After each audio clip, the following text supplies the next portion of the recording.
Tigers are led by assistant coaches Matt Graves, Adam Clements, Josh Messer, Alvin Metcalf Jr., Brennan Seaback, Nick Barrows, and head coach Bo Graham. We should be good now.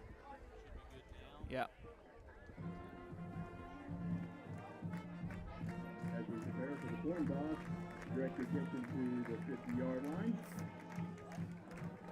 We have honorary captains. We'd like to direct your attention to the middle of the field tonight for those in the coin toss. Joining us tonight for honorary captains are Lily Rohr, a fifth grader from Mrs. Duffy's class at UC Ware, granddaughters Steve and Robin Miller, and Jace Marbury, a fifth grader from Mrs. Pierce's class at UC Ware, and the son of Jason and Susan Marbury. Both of these students are being recognized for outstanding behavior and leadership within their school and were selected by their teachers and their building principal, Mrs. Perry. Ladies and gentlemen, please give them a hand for tonight's honorary Tiger captain.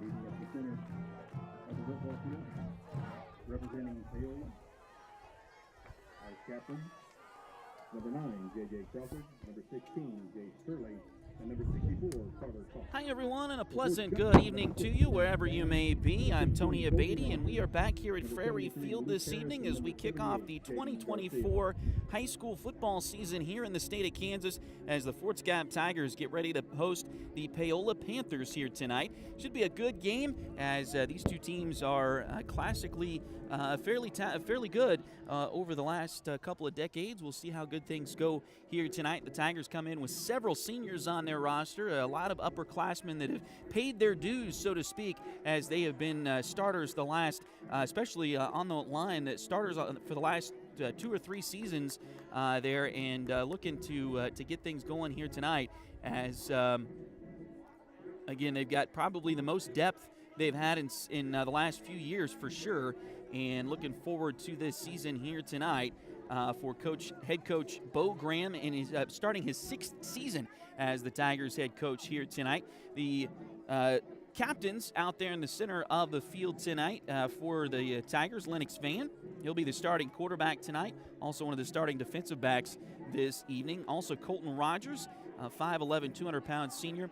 He's out there as well as a captain. Luke Harris, the one garnering respect from several colleges in the area. We'll look to see, hopefully he'll be able to continue his football career on at the next level. Looking forward to that, but he's out there as one of the captains. Also, Jaden Garcia is out there. He's another one of the linemen for the Tigers tonight. Fort Scott in all red this evening with the white helmets. Paola going to be in their all white with the black helmets tonight as we get the coin toss.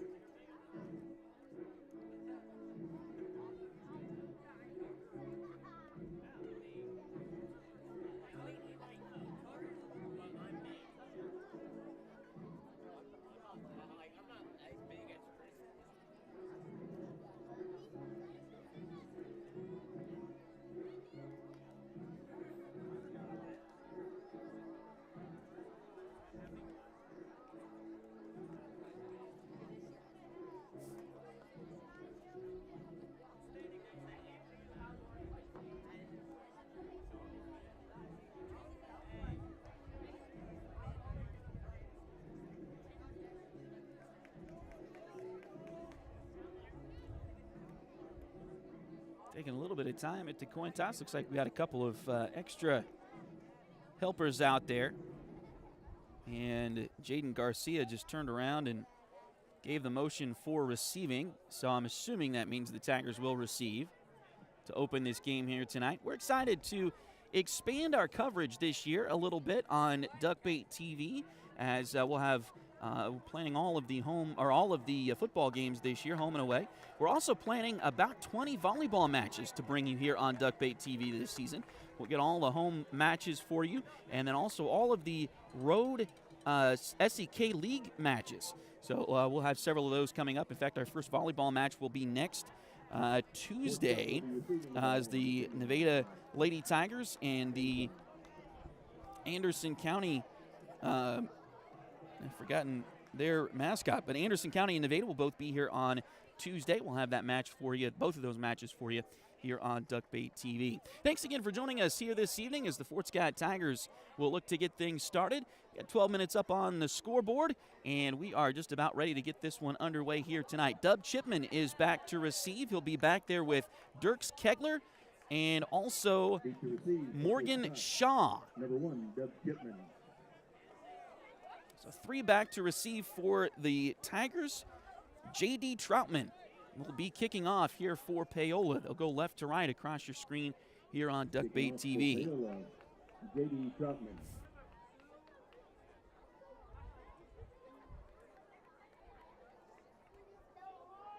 Let's get ready for some football. Opening kickoff, opening day. Here we go. Expecting a good game between these two here tonight. Both teams very upper class heavy now. They've had some tough years the last 2 years, both of these programs, but looking to get things started on a good note here tonight. Kegler with the return. He goes up the left side to the 30. He's got a hold of the 40. The quickness of Dirks Kegler gets out to midfield across the 50. They're going to put him down at the 49-yard line, and that's where the Tigers will start this season at the 49 of Paola after a big return by Dirks Kegler. Of course, the starting quarterback tonight, once again, Lennox Van. Lennox, a 6'3", 190-pound senior for the Tigers.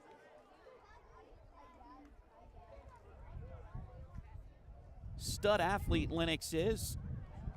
The state qualifier on the wrestling mat in the winter. Part of the state qualifying baseball team a couple of years ago for the Tigers as well. And SEK League champions last spring. He's been really good in that quarterback position on the football field for the last 2+ seasons.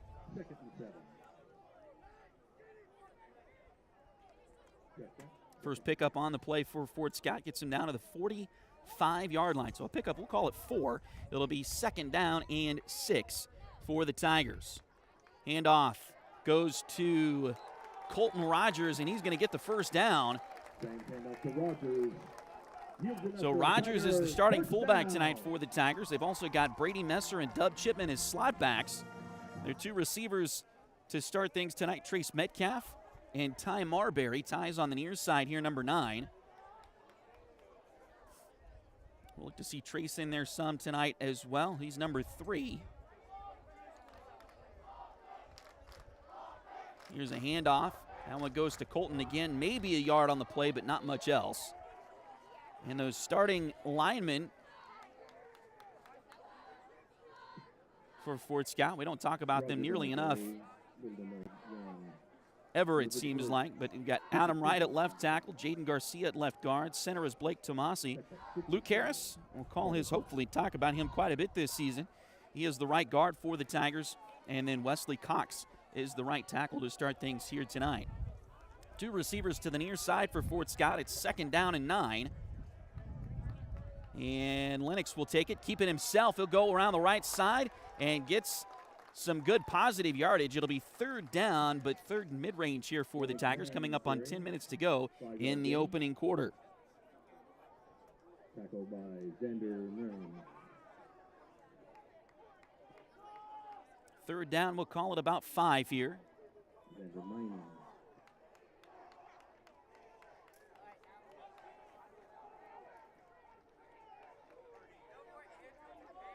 2 receivers to the right side of the formation.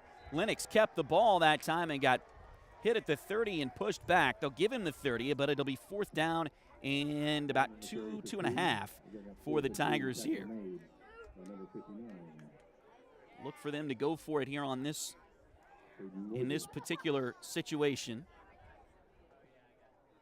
Again, first possession of the season. Coach Bogram looking over his play sheet. Assistant Coach Clements helping him out there, and looks like they've got what they want. 2 receivers split, tied to the near side.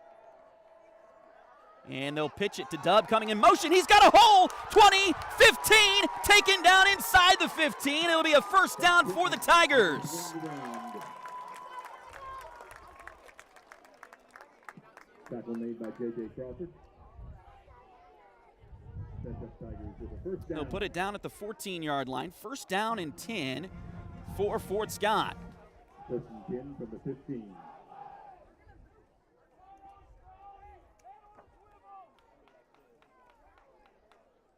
Four receivers in the formation for the Tigers, and they spread everybody out and run it right up the middle. Nice job by Colton as he will get down to the 10. Colton Rogers with an inside run. Pickup of about 4 on the play. It'll bring up second down, and we'll call it 6. Just under 9 minutes to play here in the first quarter. Tigers looks like they're going to get Jacob Adams back in the contest. Adams, a 5'9", 230-pound junior for the Tigers. He'll swap in with Metcalf. Give Metcalf a quick breather here. And we're going to have a flag that comes in. They didn't stop it. Lennox is going to get close to the goal line. It's not going to count, though, as Fort Scott had 2 guys going in motion in opposite directions. So that'll be an illegal shift on the Fort Scott Tigers. So a great play there on second down, but it is for naught. And Fort Scott knew it almost immediately as both guys saw each other going in motion and kind of stopped and thought, that's not supposed to be how it goes. So 5-yard penalty on play puts it back to the 15. So it'll be 2nd and 11 now for the Tigers. Still very manageable here for Fort Scott. Fort Scott bringing up now 2nd and 11.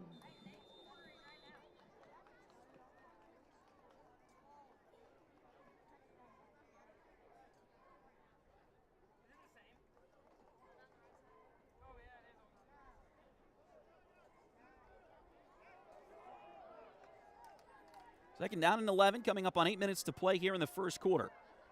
Lennox going to keep the ball, and he will get down to the 11, a pickup of about 4. It'll bring up third down for the Tigers.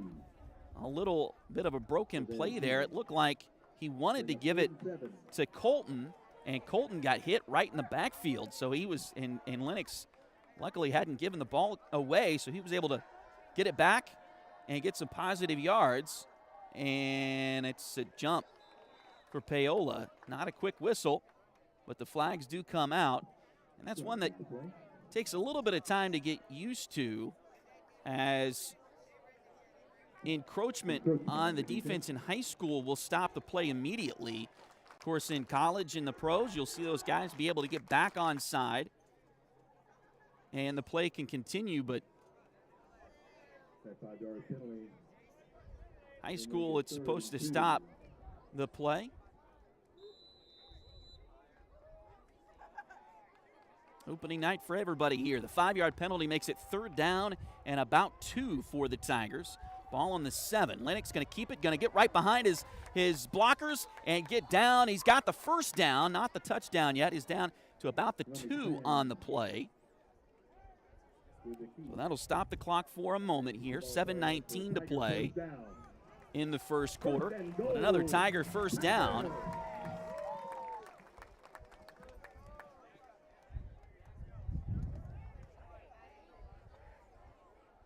And now Fort Scott getting the plays from the sideline.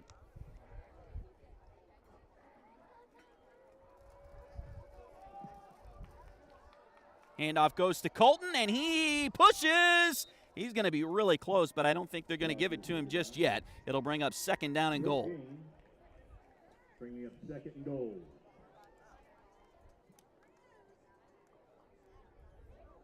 Caden Worthy on the tackle.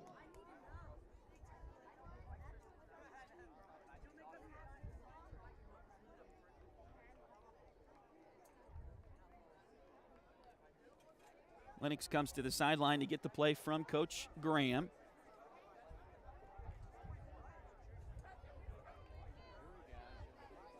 Five seconds left on the play clock. Down to 2. They'll snap it quickly. Lennox keeps it, and he is in the end zone. Touchdown, Fort Scott Tigers. Touchdown, Lennox Van.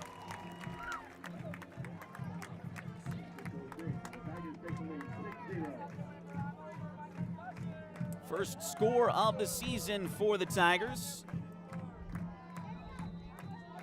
And now Lennox on to attempt the extra point here. He was the kicker last year for the Tigers. Looks like Colton is the holder for Fort Scott. Hold is down, kick is up, and it is good. So the extra point is through there for Van and the Tigers. They take a 7-0 lead with 6 minutes and 6 seconds left to go here in the first quarter.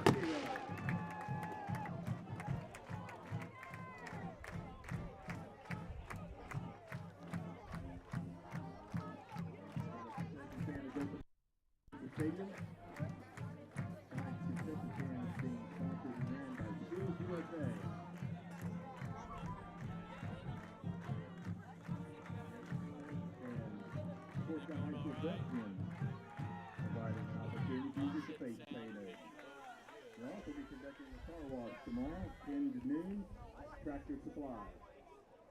Free will donation for the car wash tomorrow, 10 to noon at Tractor Supply.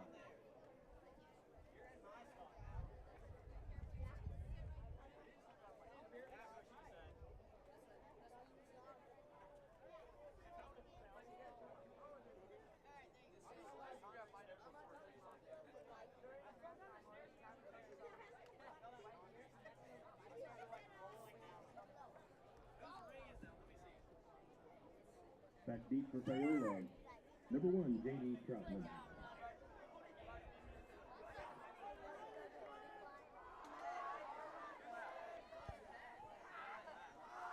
So after the score, Van on to kick off here for the Tigers.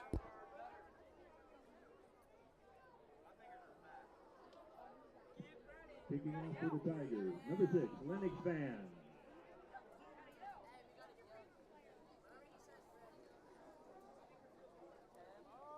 Looks like Xander Mining is one of the returners back for Paola, along with J.D. Troutman and Blake Koslow. Nice high, deep kick taken about the 15-yard line by Troutman. He'll sneak through one man, gets through a second, and then gets stood up by the Tigers. Blow the whistle, guys. Come on. And let him drive him all the way out of bounds and off the sideline before they blew the whistle there. It's a good way to get somebody hurt, but anyway. It'll be first down and 10 for Paola with 5:57 left to go here in the first quarter. So Panthers get their first possession. Tigers across the front line will have Eli Martin and Ryder Newton as defensive ends. So Luke Harris, Jaden Garcia as the defensive tackles. Linebackers going to be Jacob Adams, Colton Rogers, and J.C. Gross. The corners, Dub Chipman, Morgan Shaw, as Troutman will run out to the left side, taking down a gain of just 1 on the play for Paola. So Dub Chipman, Morgan Shaw, the corners, the safeties, Lennox and Brody Gomez. Scheduled to start. We also, looks like, now it's second down and 9 for Paola. Oh, the ball is fumbled. It's loose, still loose. Finally picked up by the fumbling Panther, Mining. Fumble exchange recovered by Paola's number 2. So that'll be third down and long now for the Paola offense. Mining came in motion across the formation. They tried to hand it off, kind of a jet sweep, and he just bobbled the ball and lost it. And his initial jump on it, he missed it as well. Fort Scott had a chance there to get the ball back, but it's still third down and long here. The quarterback, Jasper Logan, out of the shotgun. He'll fake a pitch. Now he'll look to run, and he's going to get swallowed up and taken down. Another loss on the play. It'll be fourth down and long for the Panthers. Looks like they're going to put the ball on the 23-yard line. So it'll be fourth down and nearly 20 here for Paola. They'll put their punt team on the field. Dub is back to receive.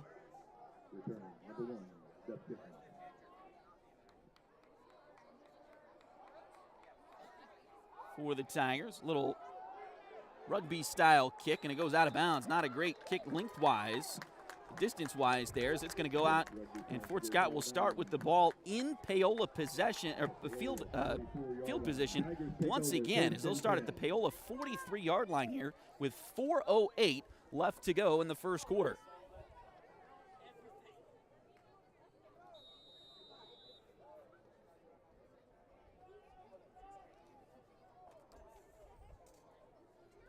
Again, the Tigers with the lead, 7-0 here, 4:08 to go in the first.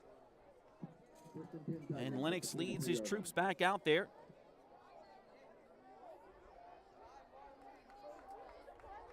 Come out in that seam formation with the two slot backs. They send a man in motion. They're going to hand it off to the up man, and that looks like Ryder Newton in there. One of the second teamers. He's getting there and gets a nice carry right up the middle. Brings up second and 5.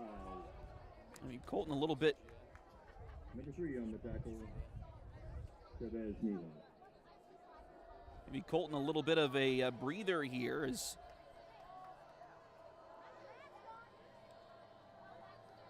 Newton in at that fullback position.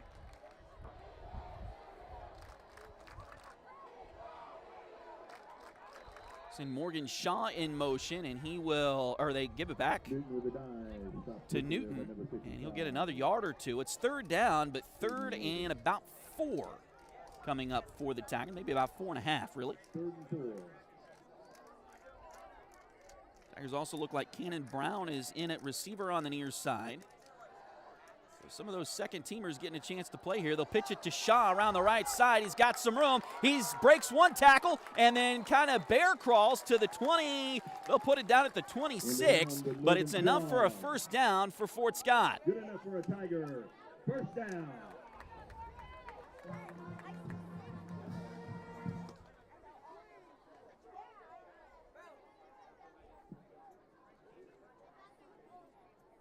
Xander Meinig on the tackle.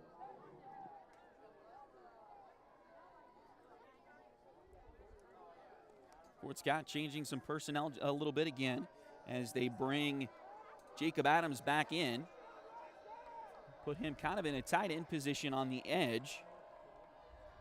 Now we're going to keep it with Lennox, and he ran somebody over, got taken down inside the 20, but a nice little shoulder there from Lennox Van. They'll put it down at the 19. It'll be second down and about 3 coming up for the Tigers. Number 25 on the tackle, Maximus Jones.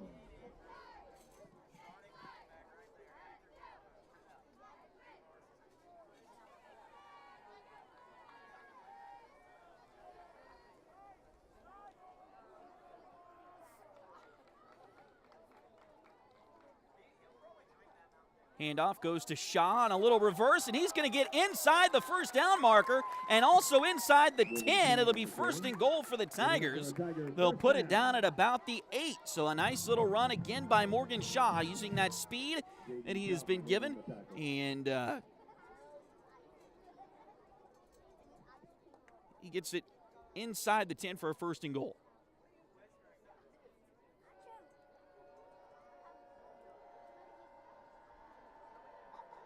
Coming up on a minute and a half to play here in the first quarter. Another handoff to Ryder Newton, the fullback, and he will get to the 5, so a positive gain on the play.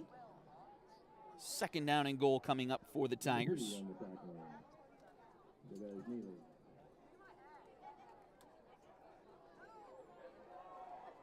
Second goal from the 5.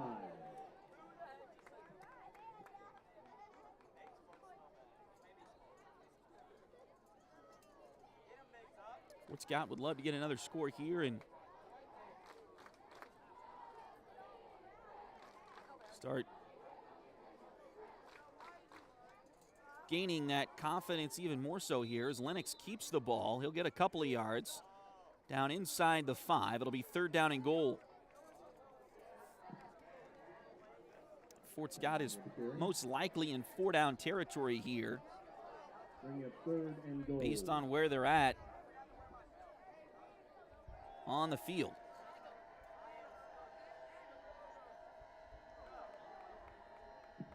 Third and goal from the 3-yard line. So 3rd down and goal.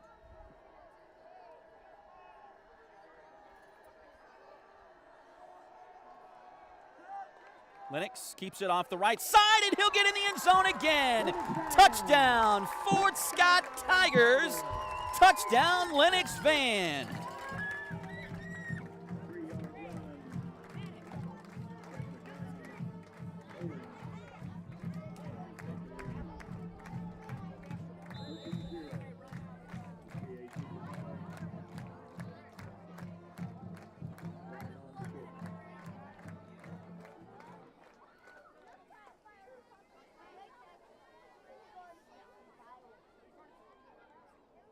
Oh, low snap, and they're going to throw it towards the end zone. It's batted down and incomplete.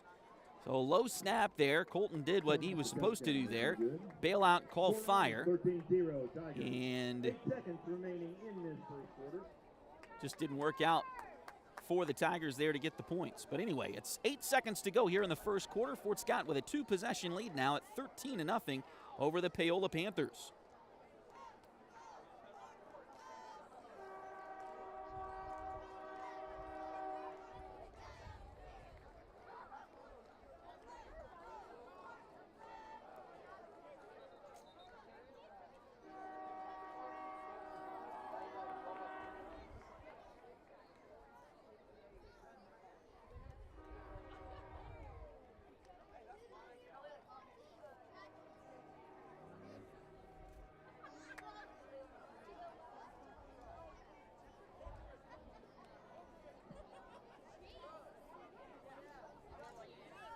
Back deep to return for the Paola Panthers, J.D. Troutman.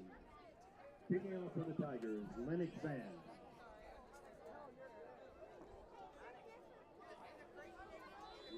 So Lennox to kick things off again here for the Tigers. Troutman, the deep man, is not as much hang time on this kick. Picked up by Paola. And, oh, nice tackle by Fort Scott. That was Malachi Cady on the tackle there for the Tigers. Stopping the returner, Blake Koslow, for a minimal gain there. They'll take the ball on the 27-yard line, 1st and 10, with 3 seconds to go in the first quarter. Paola takes over first down. 3 seconds in this quarter.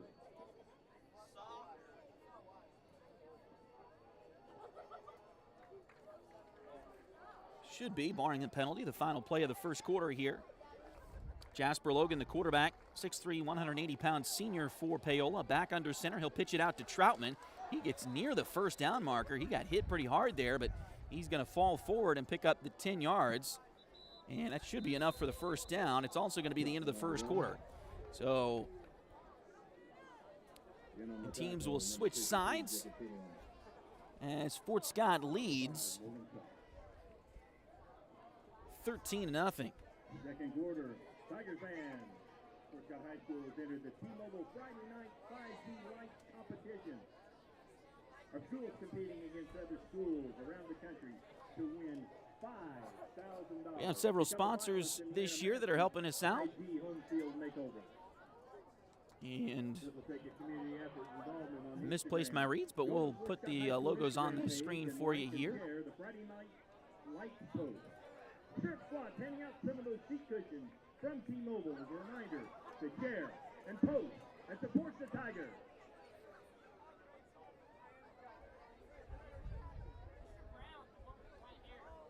Friday night, 5G Live. Edward Jones financial advisor Jamie K. Armstrong helping us out again this year. Contact Jamie for all your financial needs. 620-223-1866 or jamie.armstrong@edwardjones.com.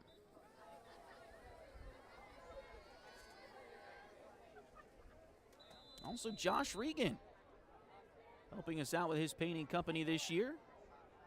New sponsor this season for us. Glad to have Josh on board. And we're back to play here as the first play of the second quarter is a big gain again for Paola. So they've got 10 yards on the first play in this drive. And now about 11 or 12 on this play. First down for Paola, 1st and 10 on their own 49-yard line.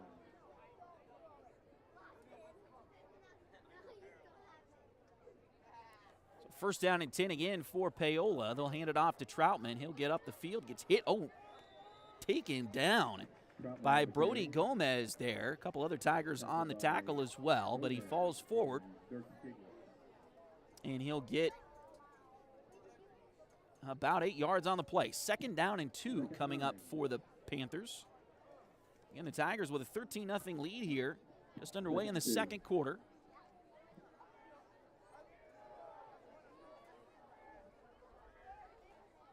Paola quarterback Jasper Logan back under center. Very similar formation to what the Tigers run offensively. He'll roll to his right, little shovel pass. They get it to Troutman. He's got the 1st down. He leaps over one Tiger and falls out of bounds. It'll be a 1st down near the 30. And that's for a Paola 1st down. Newton on the tackle.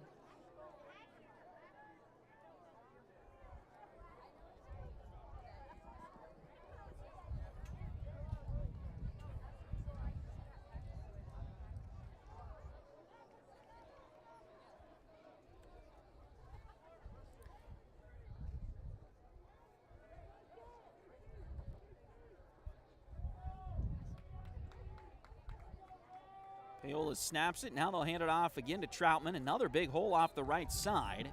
And now a late flag comes in.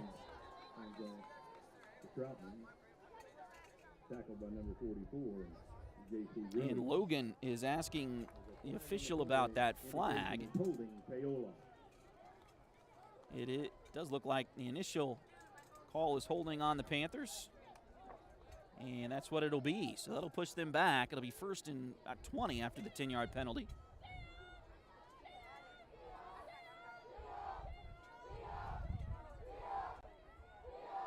The 10-yard penalty.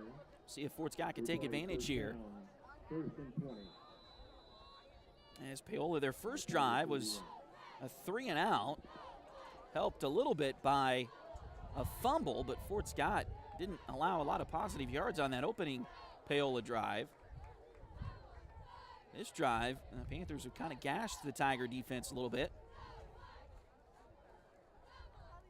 Logan out of the shotgun. He'll throw it near side. It's intercepted! Intercepted by Colton Rogers, and the Tigers have it back. Logan pass, intercepted by number 15, Doug Pittman. Tigers take over.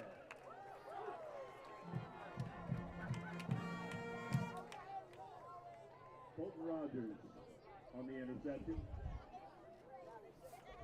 1st and 10, Tigers. So Fort Scott will take possession at the 40-yard line. 9:56 to go here in the second quarter.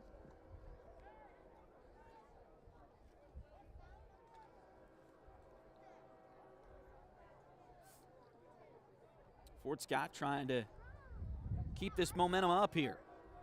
Shaw goes in motion, back to pass. Lennox, he'll throw it over the middle. He's got a man, it's caught. Dub Chipman, he'll be near a 1st down and may have the 1st down. Big gain on the play there for the Tigers. Yeah, they'll put it at the 48 of Paola.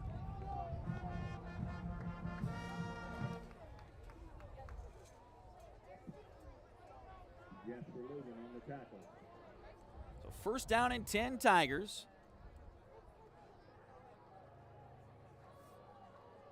Lennox standing near the numbers, getting the play from Coach Bo. And now we'll take it to the line. 8 seconds on the play clock. We'll send Chipman in motion and hand it off up the middle. And that was Colton on the carry there for about 3. 2nd down, we'll call it 7. Number 54.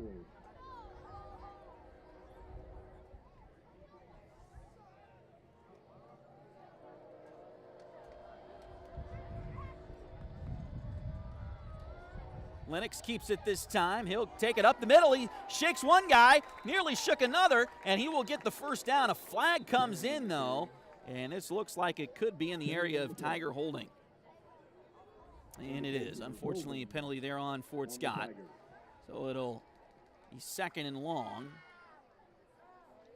Back inside Paola territory.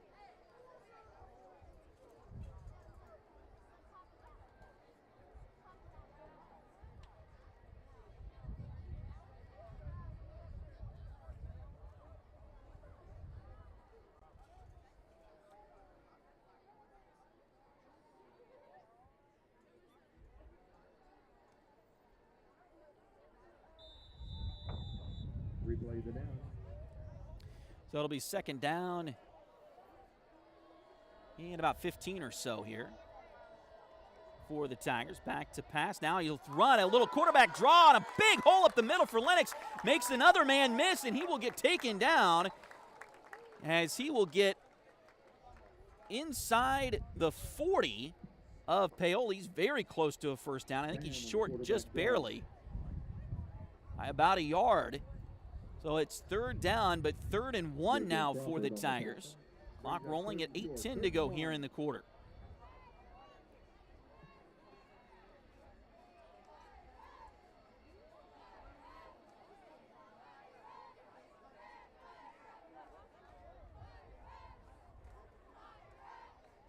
Handoff goes to Colton, and he gets stood up right at the line of scrimmage.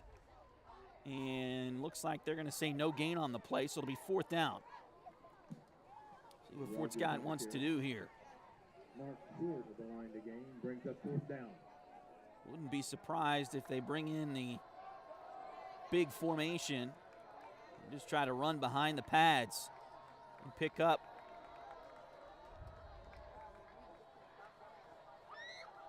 what, 6 inches or whatever that they need here. Looks like that's what they're doing. Play clock down to 10. Plenty of time for Van as they get up to the line of scrimmage. Send a man in motion. They hand it off to Rogers. This time he got the first down. It bounces off somebody. He's gone. 10, 5, and nearly gone as he is taken down from behind, but a big gain on the play. A little bit like that Isaiah Pacheco play from last night. You thought he was down, but he was on top of guys, got up and ran for another few yards. This time Colton busts through the line, got through the tackle. He was all but wrapped up there, got through the tackle, and got it down inside the 5. He broke out of there, and there wasn't any Paola shirts around. I thought he was going to be able to score. He did get pulled down from behind, but a big gain nonetheless. 1st and goal for the Tigers. Ball on the 4. Looks like Lennox kept it that time, as they had Ryder Newton in there in that fullback position. And it looks like no gain on the play. 2nd down and goal from the 4.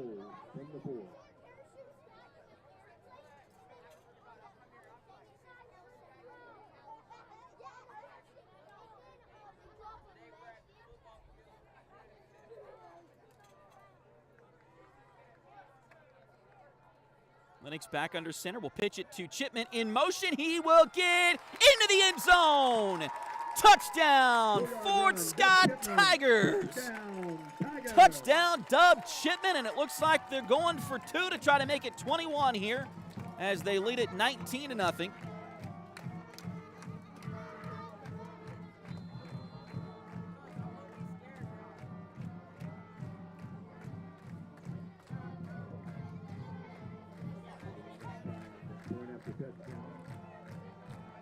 And they are lining up to go for 2 here.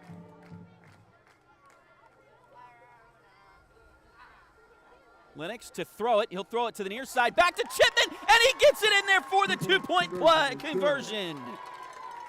5:56 to go in the first half, and the Tigers lead the Paola Panthers 21-0.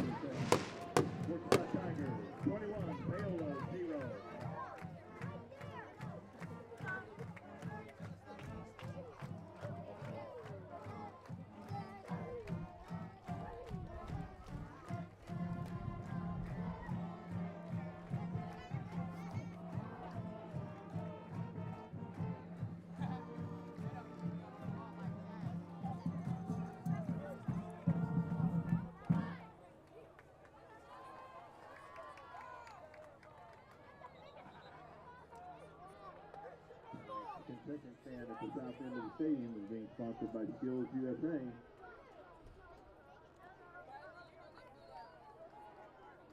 Remind you to get all your concessions here.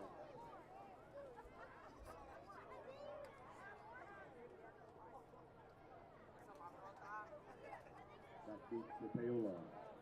Number 1, J.D. Troutman. Kicking off for the Tigers, number 6, Lennox Bass.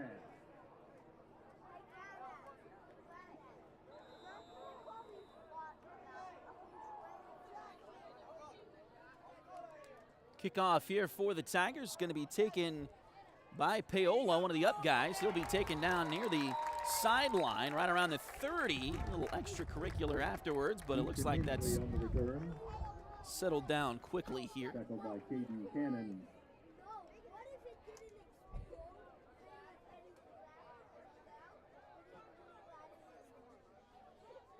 So 5:52 left to go here in the first half. Paola gets the ball again. First down and 10. They'll spot it at the 32. Paola's first drive was stopped 3 and out by the Tiger defense. Paola was moving it on their second drive, but threw an interception. Fort Scott was able to get 7 points off of that. Of course, the Tigers started with the football, so they had the very first possession of the game and scored. They've had 3 possessions, have scored 3 touchdowns. Paola starts their third possession here. Here's the throw down over the side. It's thrown behind the receiver. The intended receiver was Jace Curley, and he threw it behind him. Looked like a slant there. And if Morgan Shaw wasn't doing exactly what he was supposed to be as a defensive back and focusing on his man, he might have had a pick 6. That ball was closer, it looked like, to Morgan than it was the intended receiver.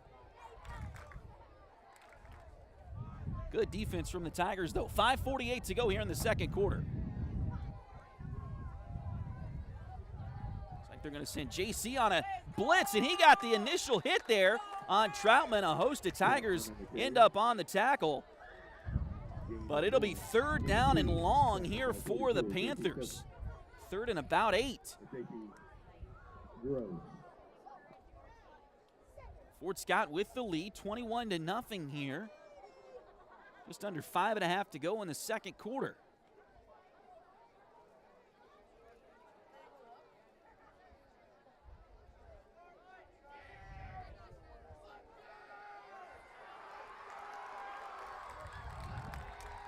Throw down the middle of the field, and it is well overthrown. Looked like a Fort Scott defender slipped one of the corners, and briefly the receiver, Jace Curley, was open, but he was well overthrown by his quarterback. It'll be 4th down and about 8 here for the Panthers, and it looks like they're going to bring their punting unit on. It'll be the second time we've seen them tonight.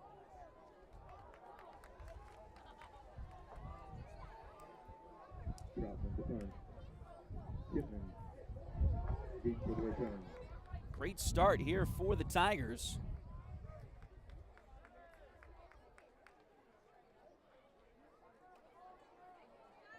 And the rugby-style kick again. Fort Scott going to try to get out of the way here as it's going to go out of bounds. Well, it stayed in bounds for a couple more yards than I thought it was going to, but they're going to down it at the 42. So 1st and 10 for the Tigers at their own 42-yard line with 4:56 to go here in the second quarter.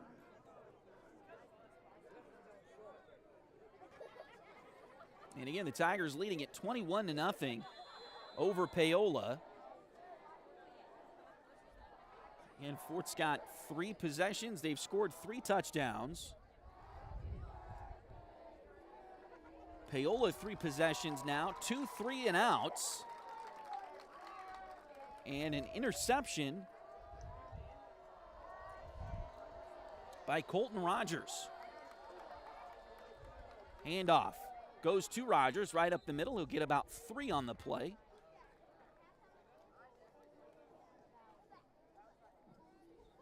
Rogers on the carry.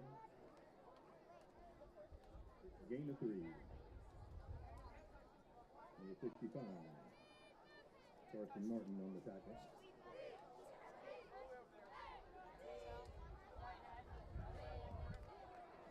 Brings up second down at about 7 here for the Tigers. A little misdirection in the backfield. They hand it off to Chipman, but he gets hit just after crossing the line of scrimmage, so a gain of only about a yard on the play. So it'll be third down, and we'll call it 6 here for the Tigers.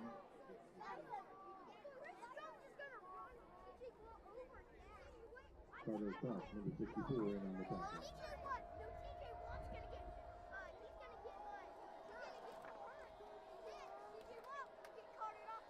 Pitch comes to the near side. They get it to Messer.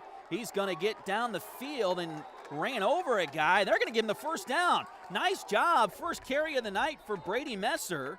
And now I think Paola's going to call timeout. Coach Mike Smith, in his third year at the helm of the Panthers, not happy with somebody there. He's going right to one of his players, getting up in their face. Looked like maybe they didn't do what they were supposed to on the fill. But Coach Smith, immediately after they called Brady down, he went up to the official, called the timeout, and he didn't sprint, but it was a quick walk out to his team. He was not happy with that third down conversion for the Tigers.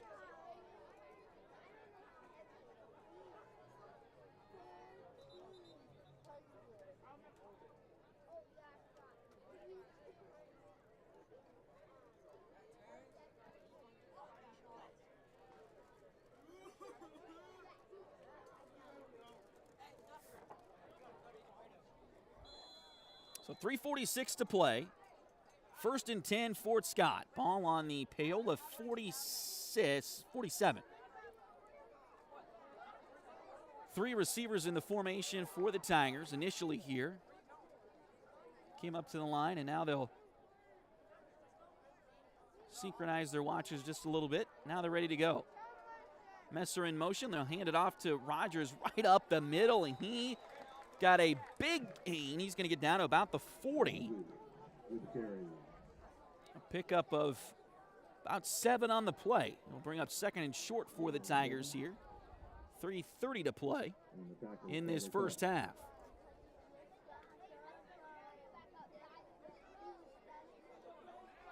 Pitch to Chipman. He'll go around the left side. He's got a hole over there. Gets by one man, gets by another. He'll get a first down way down the field. He's down to about the 20. So the Tigers back in the red zone once again. Yardage good enough for a Tiger. First down. And a big play for the Tigers, as they are doing just about whatever they want here in the first half against Paola. Now, if you remember last year's game up in Paola, it was similar to this in the first half in favor of the Panthers, and the Tigers were able to come back and make it a 1-touchdown game at the end of that one. Here's a throw towards the corner of the end zone. He had a man open, but threw it just a little bit too far. It looked like Shaw down there was the intended receiver. Threw it just a little bit too far. Needed a little bit more air underneath that. And that would have been 6 points again as Shaw got behind the defense. I'll tell you what, Fort Scott, after 2 or 3 years of growing this program here, this team, looks like, knock on wood, it's just the first half of the first game, but it looks like they've got the size where they need the size and the speed where they need the speed, at least early on here. Handoff goes up the middle. Looks like Colton once again. He'll get a few yards, maybe about 5. It'll bring up third down and mid-range for the Tigers. To come in against a very upper-class laden Paola team and be able to do what the Tigers have done so far in the first half, it's not necessarily surprising, but it's got to put you in a really good mood if you're a Tiger fan right now. Lennox is going to keep the ball to his right. He'll get out there, and he's going to be close to a first. He may have it. I think he does have it. He's going to be inside the 10. That's where he needed to get. I think they gave him the 8, so it'll be first and goal for the Tigers again.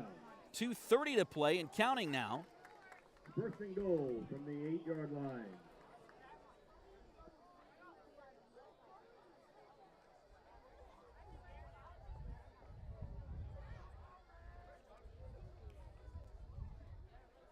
Hand off Lennox again, and he will get maybe a yard on the play, but that's about it.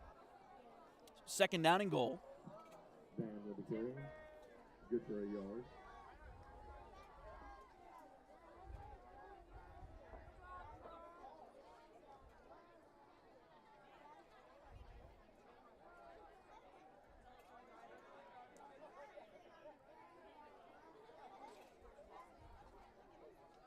Handoff goes to Dub. He will get down inside the 5. He kind of slipped as he tried, it looked like anyway, as he tried to take his turn there and got wrapped up by one of the Panthers, so he only gets a couple on the play. It'll be third down and goal. I believe they put it on the 5-yard line. Caden Worthy in on the tackle.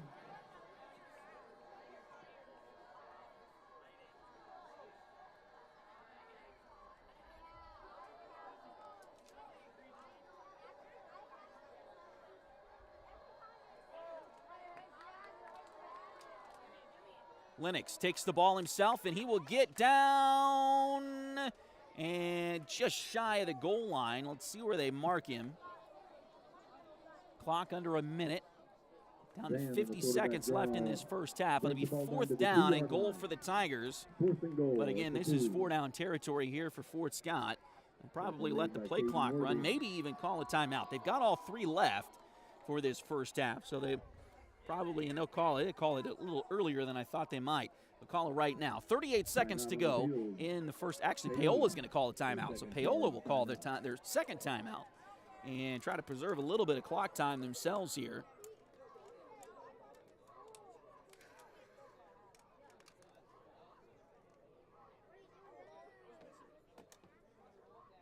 If they can stop the Tigers on this fourth down and goal. Reminder, Tiger fans, the T-Mobile Friday night 5G Lights competition. Go to the Fort Scott High School Instagram page, like and share. Help Fort Scott High School win a prize in terms of that 5,000 big one and that home field makeover. It takes a community to do it. We're counting on you.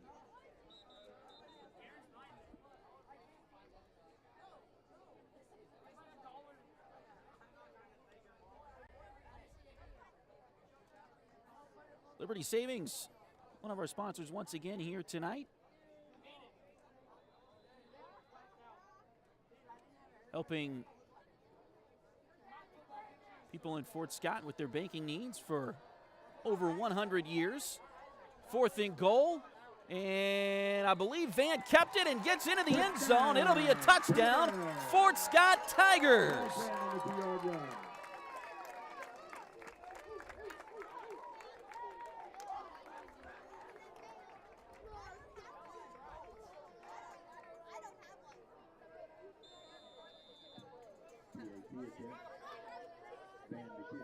So Lennox will kick again. He made the first one he attempted, missed the second. They went for 2 on the third touchdown and got it. Nice pass play to Dub Chipman. And now a third, and this one's missed off to the right. The second one was actually a bad snap. It was a low snap. This one, the first kick missed, actually, by Lennox. And with 34 seconds left to go in the first half, it is Fort Scott 27 and Paola nothing.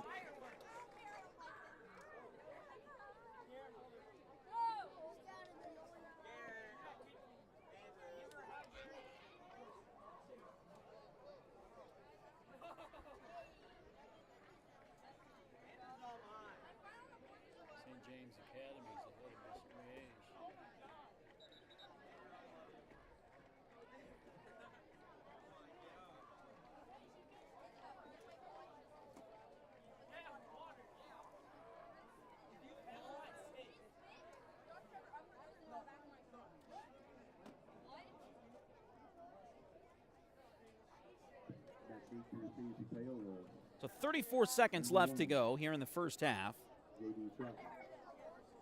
And again, Lennox on to kick off. J.D. Troutman back to receive for the Panthers. Nice high kick this time.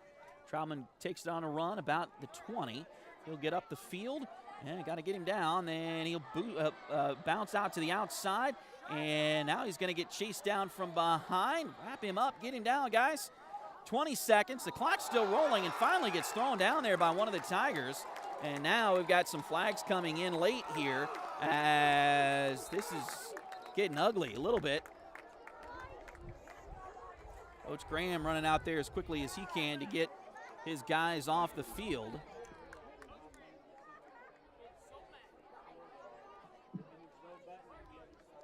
Troutman on return, tackled by number 41. Number 44, so we'll see. I'm assuming this is going to be offsetting penalties here, but Fort Scott, and I didn't quite see who it was, they finally got Troutman down, and they kind of body slammed him a little bit. The Paola teammates did not take kindly to that, so they got up, started shoving Fort Scott guys. The Tigers started shoving back, and we had a little bit of a brouhaha there. With 19 seconds left to go in the first half.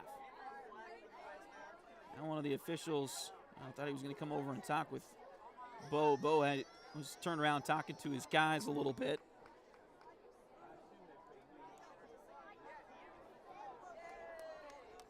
You hope that there weren't any punches thrown that might result in ejections. That's the hope at least at this point.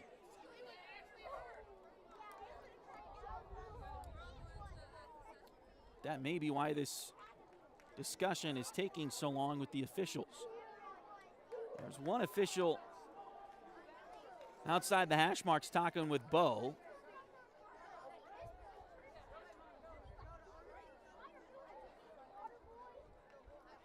The other's in a group, and now the referee is going to come over and explain what they've got to Bo. The Tigers have played a whale of a ball game to this point. You hope it just doesn't get marred by some unfortunate reaction here with 19 seconds to go in the first half. Give us the time to tell you a little bit about the season here for the Tigers. The next 2 weeks they'll be on the road as they go to Parsons. Haven't played Parsons in a while. Parsons not an SEK member for football. And as they're typically a 3A school now with the way that the classifications are drawn up. And so not a league game next week, but they are playing the Parsons Vikings down in Parsons. Then they'll play Independence on the road the following week on September 20th. They'll come back home for 2 games in a row, September 27th at home against Pittsburgh. And then October 4th will be homecoming as the host of the Labette County Grizzlies. Looks like the referee has explained what he needed to Bo, and now he's over talking with Coach Smith on the other sideline. The Tigers will then, on October 11th, head to Chanute to take on their rival Blue Comets. Back home for senior night on October 18th to face Circle out of Towanda, Kansas. And then they will head to Coffeyville to wrap up week 8. Week 9, of course, is the first round of the playoffs. Coach Smith doesn't look happy about what's going on here. So we'll see what this is going to be as the referee is now through with his explanations. Unsportsmanlike on the Tigers. Unsportsmanlike on the Panthers. And somebody has been ejected. Maybe both guys have been ejected. Made that signal twice.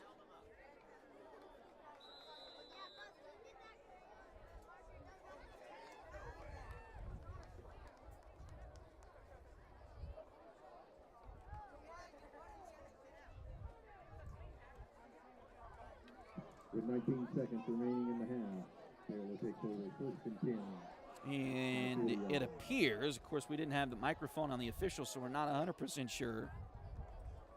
But it appears that Jackson Troutman is walking towards the locker room for Paola as J.D. Troutman gets the run to the near side here. Paola will call their final timeout with 11 seconds left as they got about 6 on that play. Also for the Tigers, it looks like Caden Cannon is now standing off to the side near athletic director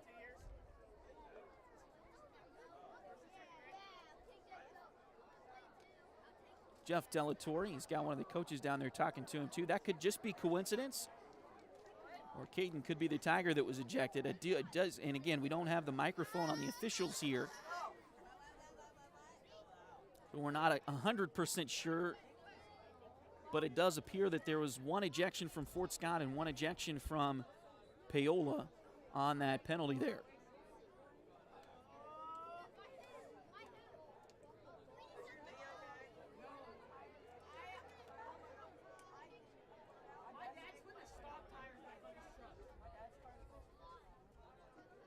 So Paola out of timeouts for the first half, 11 seconds.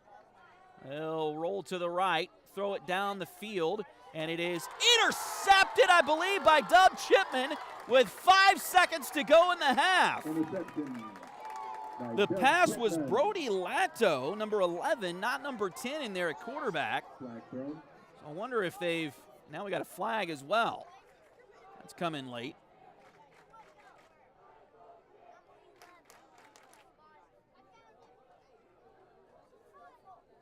And an unsportsmanlike penalty called on the Tigers here. And maybe post-interception. We'll see. It looks like they're going to give Fort Scott the ball. And I would imagine the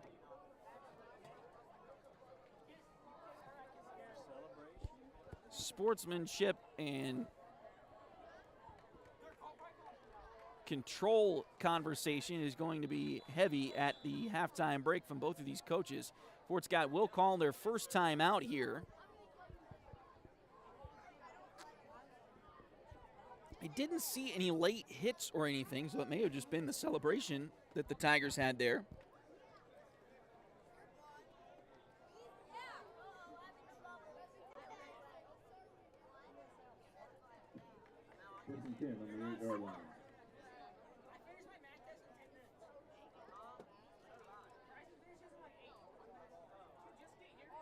So 5 seconds left. I would imagine the Tigers just going to kneel here and go to halftime, leading by 4 touchdowns over the Paola Panthers.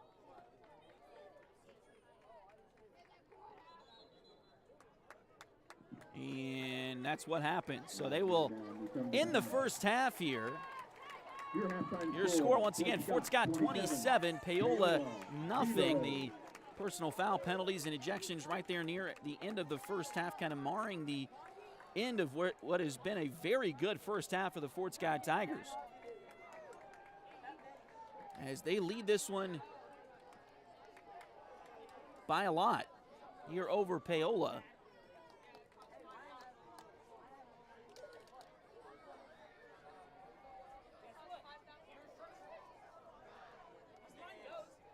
Stay tuned as we'll have all your halftime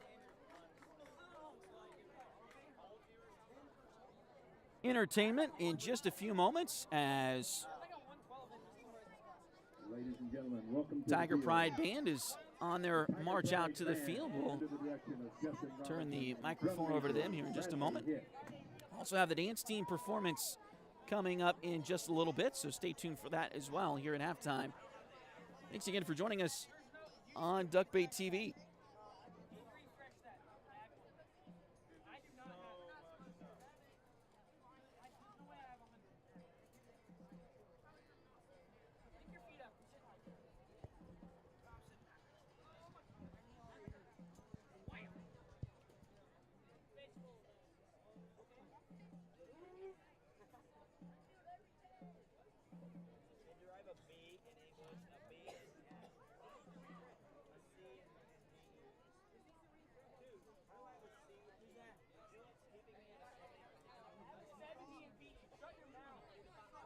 Is that the furthest you can zoom out?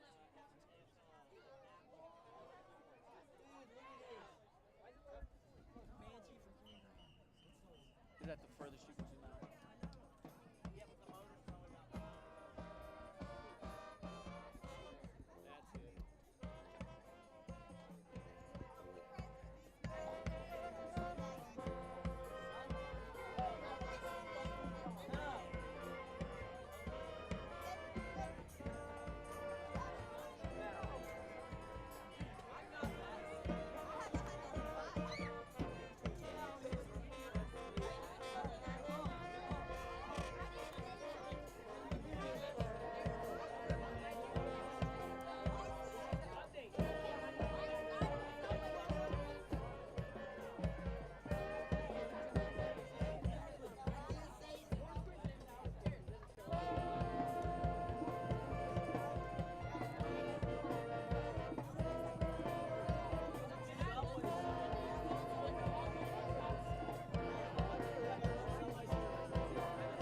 I wanna rock and roll all night and party every day. I wanna rock and roll all night and party every day.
welcome to the field your Fort Scott High School dance team.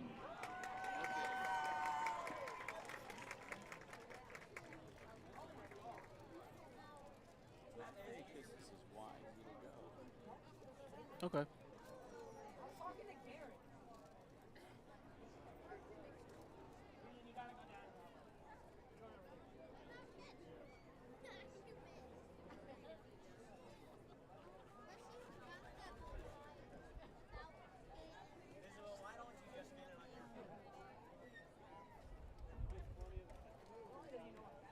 Come on.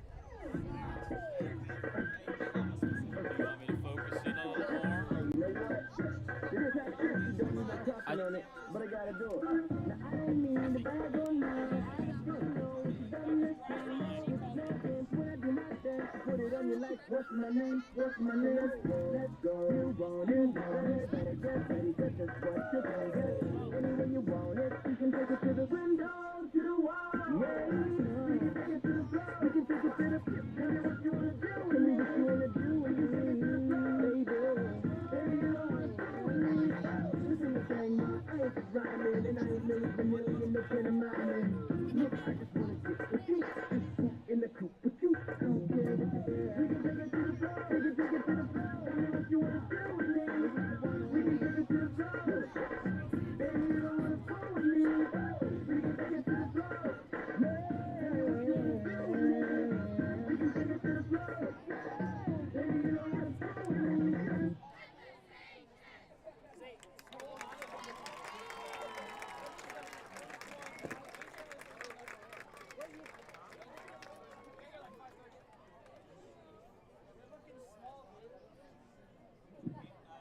Welcome to the field your Fort Scott High School cheerleaders.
Each year, the Kansas Coaches Association awards Coach of the Year honors for coaches in a variety of sports. For the 23-24 school year, Fort Scott High School, Madeline Martin was named... Hi, everyone, and a pleasant good evening to you wherever you may be. I am Tony Abatey, back in time to UNC. Thanks for joining us here on Duck Bait TV. Hi, everyone, and a pleasant good evening to you. What a play by Fort Scott as they jumpstart their team with a big interception by Ty Marbury. Oh, my goodness, he got rocked.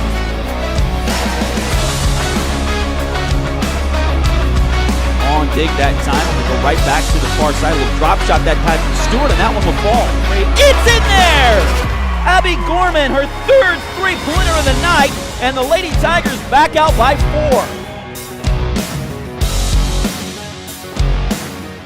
We'll kick it out to Spencer into the corner with Dub. Three-pointer. Got it! Bang! 1991! 1996! 2004, and now 2024. The Fort Scott Tigers and Lady Tigers will both be at the state tournament in Salida next week.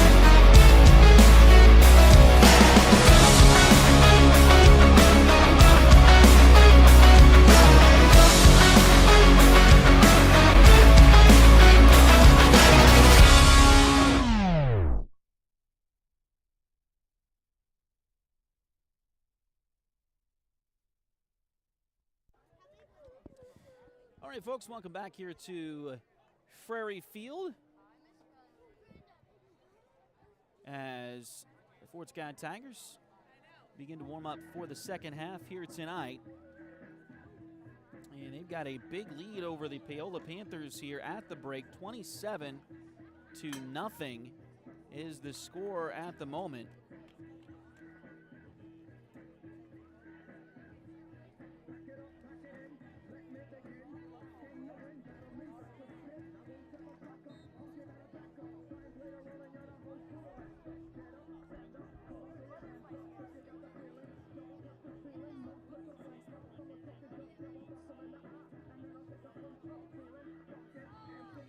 So we'll try to see some halftime scores here. Also want to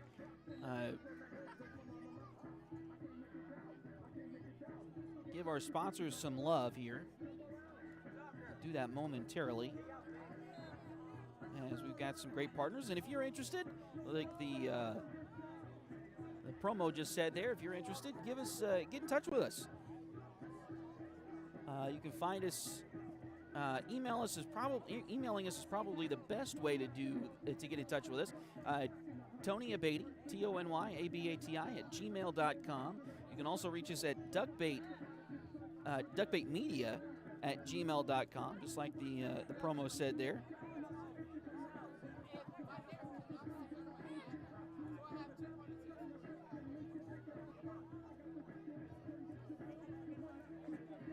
And if you're interested in sponsoring us, there are a couple of different ways to do this on YouTube. We could charge by the viewer, but we really want to keep that free to the viewer. And so the alternative there is to have sponsors. So we need some sponsors, and if you're interested in helping us out with that, get in touch with us. Let us know. We'd also take some messages on Facebook. We've got a Facebook page. Duckbait Media Facebook page if you're interested in checking that out as well. But we've got a lot of ways to get in touch with us there if you're interested in helping us out with that. And I have to do a better job of getting information out there to everybody, so I do apologize for that. But it's been a crazy summer for sure for us. I'm sure it's been that way for everybody else out there as well. But it's been a fun deal, and we're excited to bring you Fort Scott Tiger action again this year. As I mentioned at the beginning, we are planning to expand that coverage a little bit here this year. We are going to do, in addition to all of the football games, we're planning on doing about 20 volleyball matches this year. So we did a few volleyball matches last year, but we're going to actually go on the road for some volleyball matches this season. So we're really excited to be able to do that. We're going to do all the home matches. Our first one is next Tuesday. So we'll have that one for you here on Duckbait TV. As we are just about ready to get the third quarter underway here. Kicking off for Fort Scott, number 6, Lennox Van. And Lennox will be kicking off again as the Tigers will be on defense to start the second half.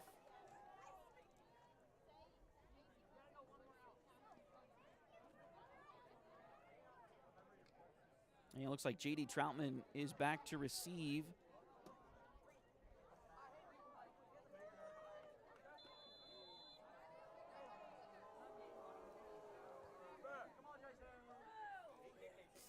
And a little bit of a line drive kick this time. It's going to be taken by one of the upmen for for Paola. And he'll get it out to, get it out to right around the 40. So that'll be where Paola takes possession here. Paola's ball, 1st and 10 on the 40.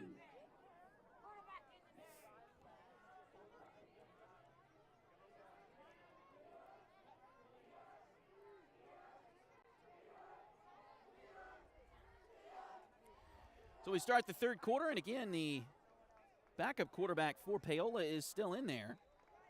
Not sure what's happened to Jasper Logan, but Brody Lotto finished the first half. He's back in there under center again for Paola. A little pitch to the right, and a gain of nearly 9 on the play, so it'll bring up 2nd down and short.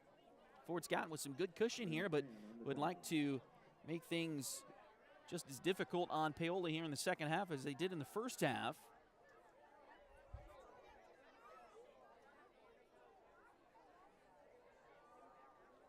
And the Fort Scott defense was ran on a few times, but was able to step up when they needed to, and they step up big again there, and that is a big takedown.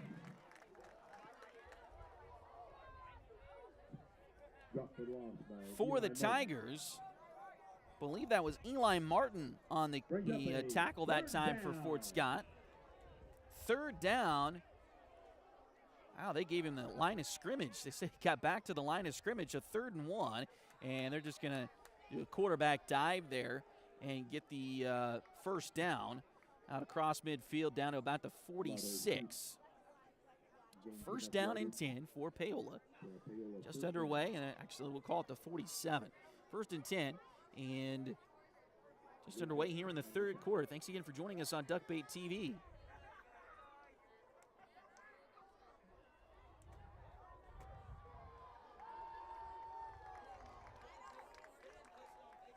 We're back going to keep it again.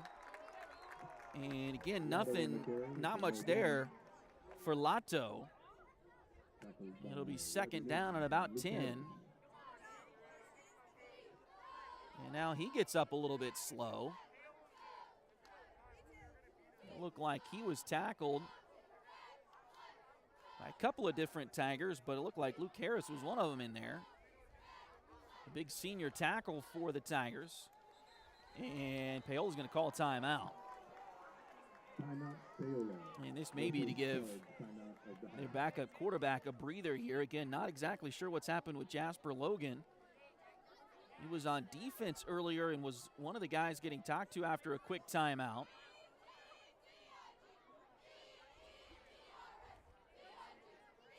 Looks like we may be warming up another quarterback for the Panthers here. So they've had some tough luck thus far.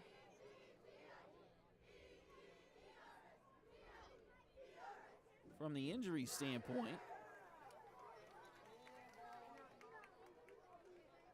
And they have to burn a timeout to get another new guy some snaps here. 2nd and 10. I believe I saw number 13, which is Blake Koslow, taking some snaps, and it looks like he is the one that's going to come in and be under center. He'll pitch it out to Troutman the right side, and not much there for Troutman and the Panthers. The Tigers collapse on him, and it'll be 3rd down and long now for the Paola offense.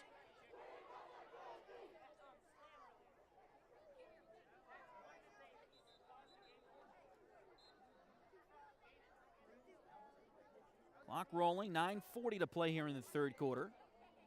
3rd down and about 11 here for the Panthers.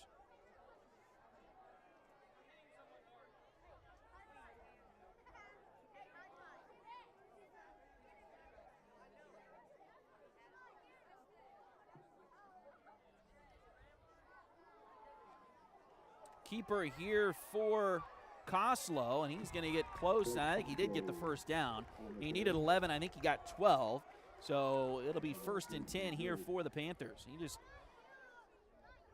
took it himself around the left side and got what he needed for the gain.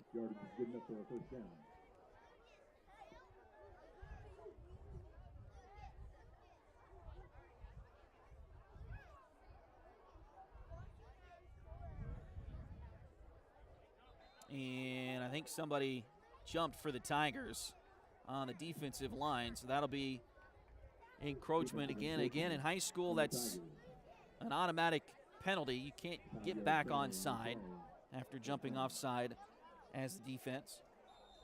First and 5 for the Paola Panthers.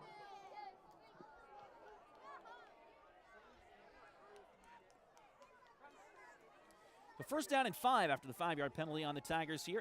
8:40 and counting to go in the third quarter. 27-0. Fort Scott with the lead. An impressive first half for the Tigers. And a bobbled snap. They will get the handoff. And he'll get around the right side. That's another one of their, actually J.J. Crawford this time. I'm going to say another one of their backups, but I don't think we've called, he's a starter, but I don't think we've called his name yet. So a bobbled snap there, and almost looked like the Tiger. A lot of times in that situation, the defense will relax just a little bit, and maybe that was the case there, and Paola took advantage as they get the first down, and now we got a whistle and another jump on the Tigers. So another Tiger penalty here. 8:26 to play in the third quarter. 5-yard penalty and replay the down. First possession of the third quarter.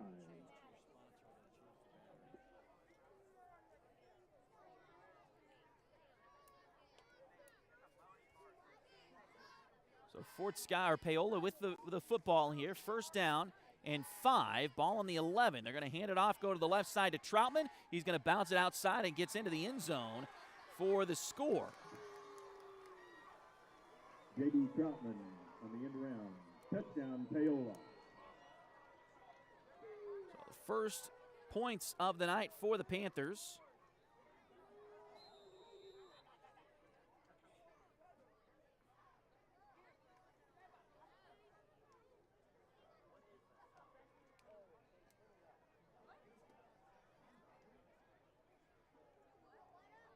And now on to attempt the extra point. Looks like Troutman will be the one to kick.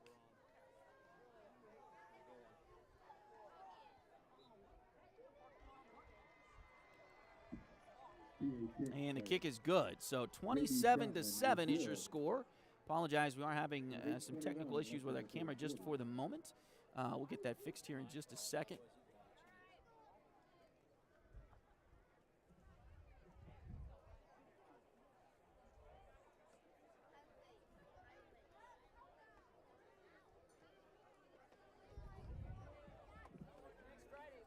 So 8:21 to go here in the third quarter. Again, Troutman, J.D. Troutman for Paola, scoring the touchdown. And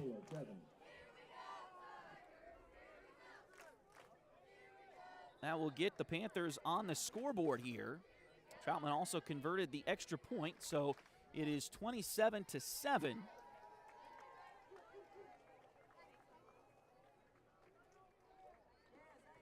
In favor of the Tigers. Back beat to receive for the Tigers. Number 1, Doug Chipman. Number 5, Morgan Shaw. Number 8, Joseph Keaton. It's the first kickoff for Paola since the opening kickoff. And I believe it's Jace Curley doing the honors.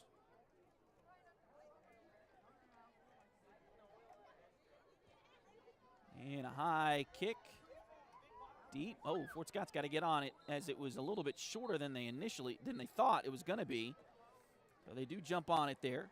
So with 8:21 to go here in the third quarter, the Tigers will have their first possession of the second half.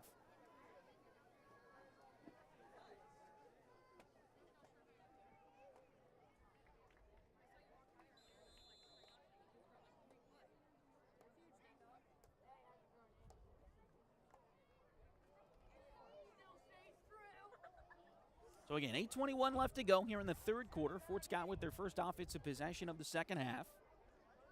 And handoff goes to Colton Rogers. He'll get it up the field, still going. They're going to mark him down at about the 31. So a gain of about 7 on the play. It'll bring up second down and 3 for the Tigers. Bring up second and 5. And this is a great offense for a lead in the second half. As, of course, the Tigers are run heavy. They're going to throw here, though, down the middle of the field. Chipman's down there and throw just a little bit too far. There is a little bit of a breeze behind the Tigers right now, and that one may have gotten up in that breeze and carried a little bit too much for Chipman and the Tigers. So incomplete. 7:45 left to go here in the third quarter. It'll be 3rd down and 5 now for the Tigers. Third and 4. Ball on the 31. They've got to get out to the 32 actually. Out to the 36 is where they need to go. They get it out to Chipman, and he's going to get taken down in the backfield. A loss of 2 on the play, so it'll be 4th down and maybe the first punt for the Fort Sky Tigers tonight. Chipman on the carry, tackle for a loss. Brings up 4th down. Rogers was the punter last year. Looks like they are in punt formation. Back deep, number 9, J.J. Crawford. A high snap, kick is away. Nice kick. A line drive taken by Paola. We've got some blockers for Troutman there. He's going to get around the edge. Got to get him down, and he slips another guy. Man, he is slippery out there. He'll be taken out of bounds by a couple of Tigers.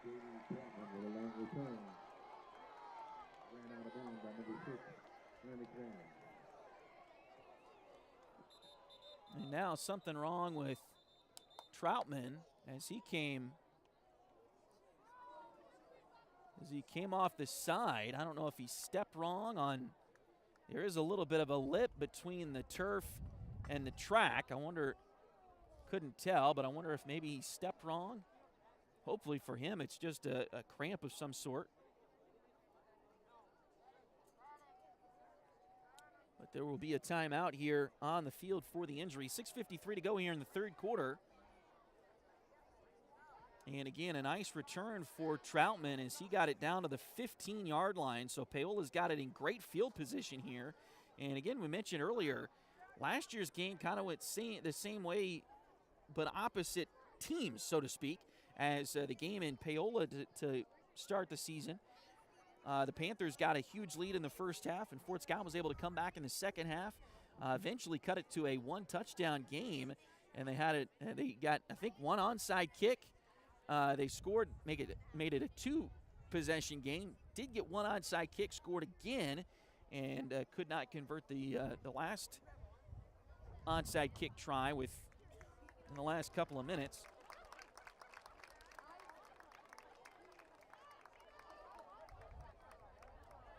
Troutman is up and walking on his own power. He's not really jogging yet.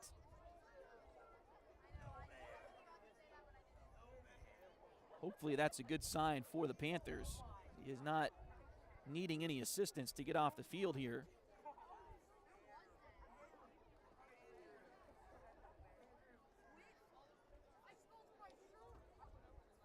$6:53 left to go here in the third quarter.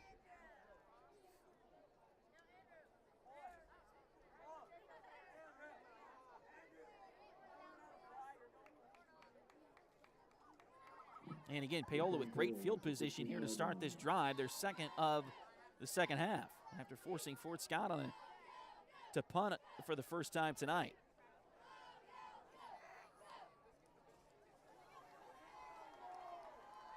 So again, Paola down to their third quarterback. It is Blake Coslow, and he's going to bring it out to the near. Nice hit there by the goal line by the Tigers. A flag came in, and we'll see what that flag is about. Brody Gomez came in, laid the wood there right near the goal line to force Coslow out of bounds. And it looks like a hold on Paola, so that will push them back here.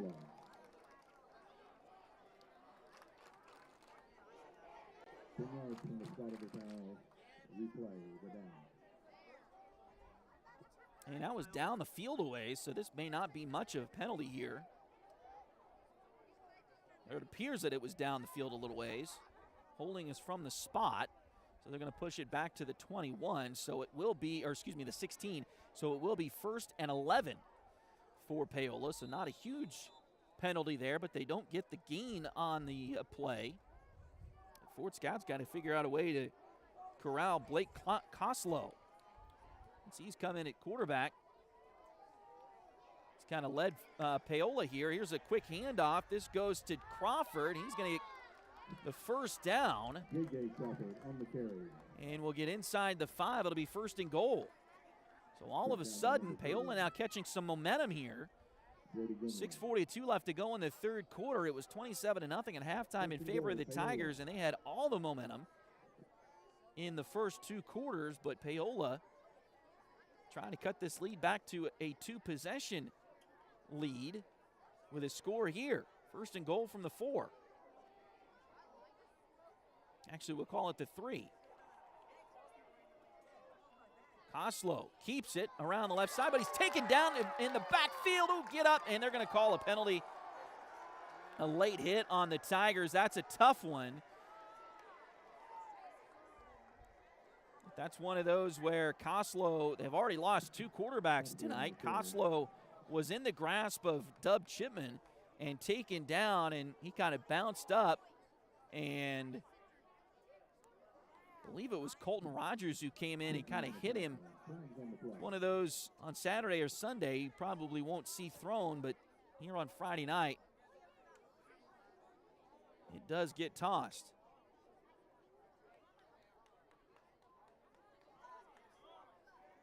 So great job to get the loss on the play, but then after, it's going to be, unsportsmanlike personal foul on the Tigers. Dead ball foul. Unsportsmanlike conduct for Scott. So that'll be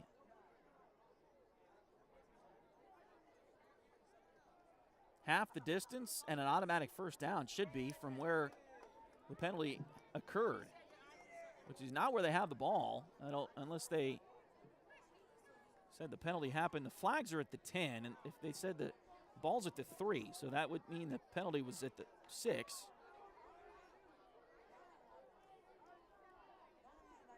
You've still got 2nd down over on the sticks on the far side. They probably won't change those until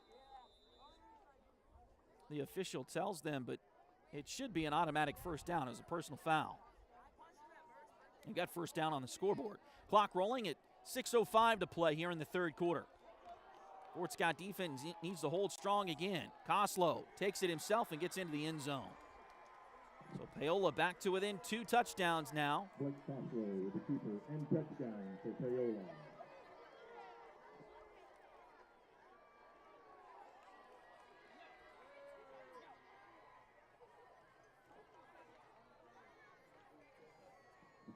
J.D. Troutman on to attempt the try. PAT. So J.D. Troutman is back out there. He will attempt the extra point. Low snap, but they get the hold down, and the kick is through there. And all of a sudden, it's now 27-14 in favor of Fort Scott, but the last 14 points have been scored by the Panthers. 6 minutes to go here in the third quarter. Tigers need a nice drive here. Run some clock.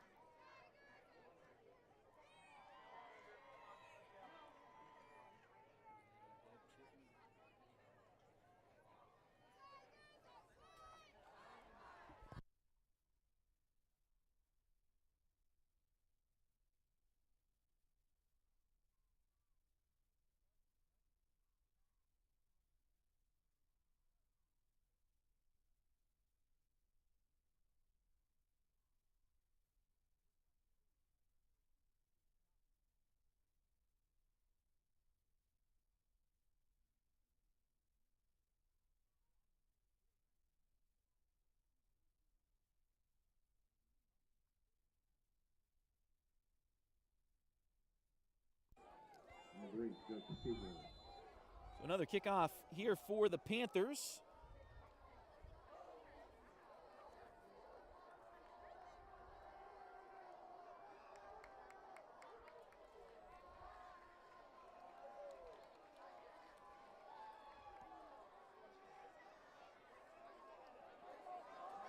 Looks like Chipman taking the kickoff. He'll get out across the 30, gets hit and taken down right about the 33.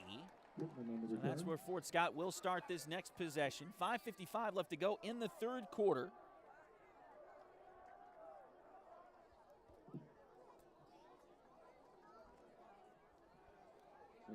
And again, the Tigers with the football here.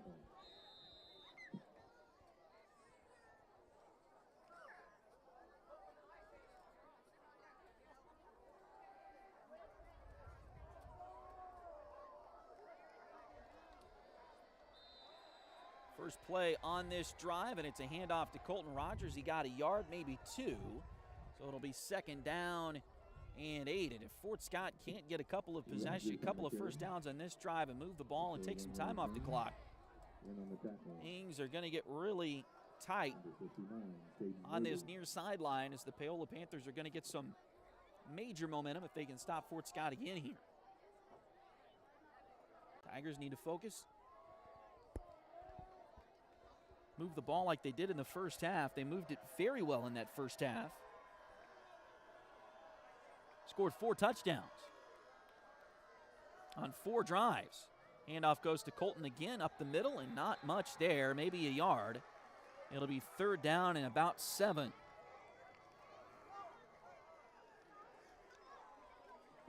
Clock continues to roll.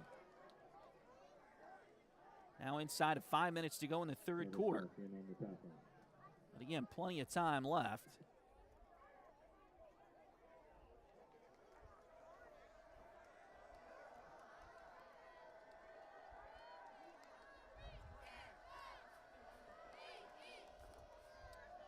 Van back to pass. He'll throw a nice little hitch route. It was low, and it skipped. Trying to get it to Trace Metcalf on the near side, and it's going to be fourth down. Another 3 and out for the Tiger offense. Bring up fourth down. So Rogers back in punt formation. He's not very deep, was not very deep at all on the previous punt. I was worried he might.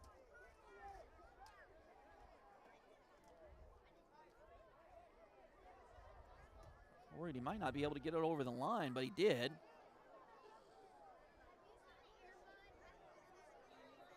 And now Fort Scott's going to call timeout. But he wasn't lined up properly.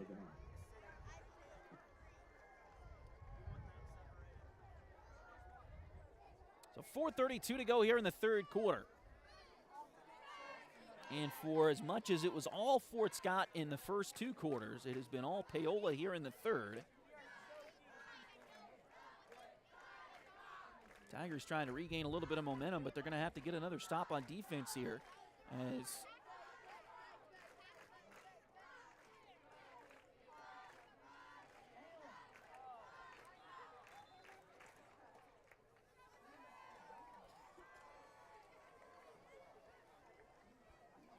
needed a personal protector.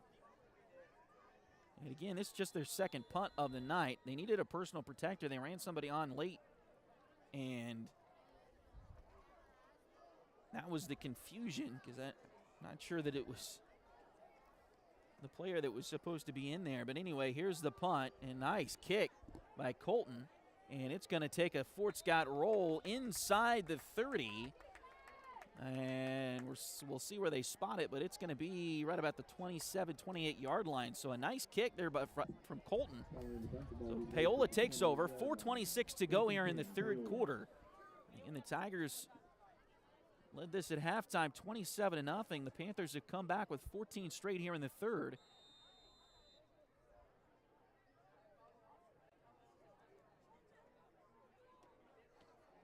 And now an opportunity for them to get even closer if Fort Scott can't get a stop here.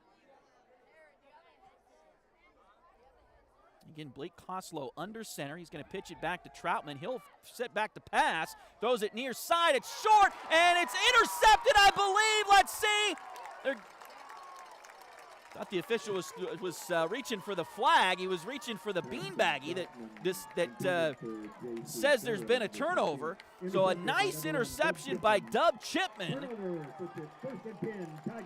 And the Tigers will take over with 4:19 to go in the third quarter.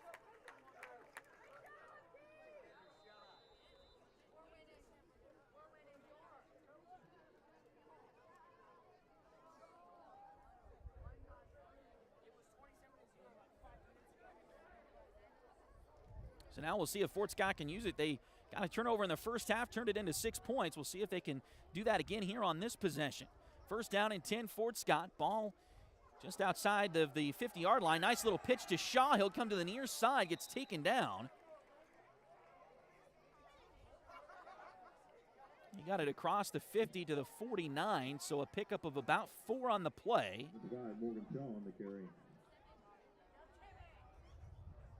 Second down, and we'll call it 6 from the 49 of Paola. Number 9 on the tackle. Gain of 4, bring up second and 6. The Paola 49.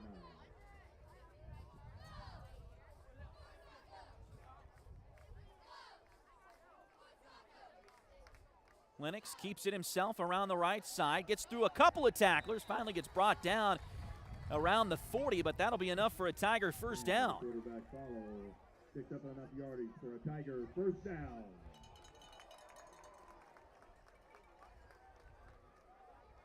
And on the tackle, Alexander Picnicko.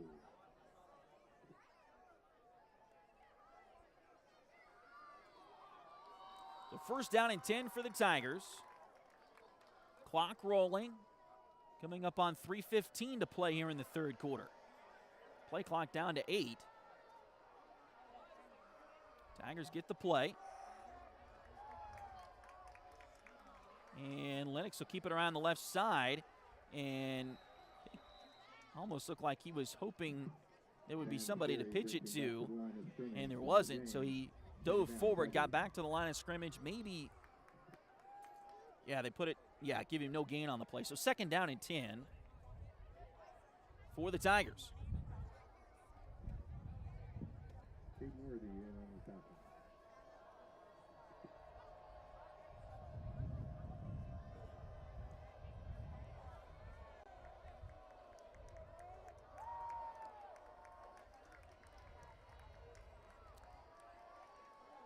Second down and 10. Lennox back to throw. Throws it down the middle of the field, and it is deflected up into the air and incomplete.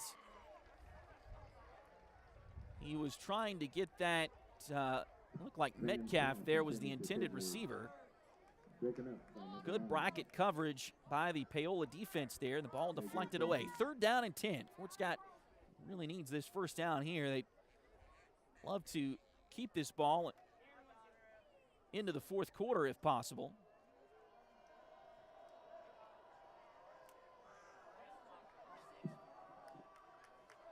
Three receivers to the near side in the formation. Lennox under center. They're going to spread everybody out and run. Lennox up the middle. He's going to get the first down. He's going to get down inside the 25. And a big play on that one. A gain of about 16 or 17 for Lennox Van and the Tigers. Good play call there by Coach Graham as he put three receivers to the right of the formation, one to the left, spread everybody out, and then ran Lennox right up the middle and was able to get the big gain there for a big first down for the Tigers. Now under 2 minutes to play in the third quarter.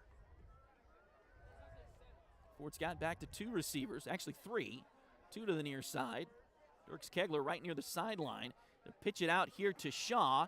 He nearly got past the tackler, but couldn't quite. He's going to get, see where they mark him, but he actually got more than I thought he did. I thought he got around 4 on the play. They're going to give him about 6. So second down. J.J. Crawford in on the tackle.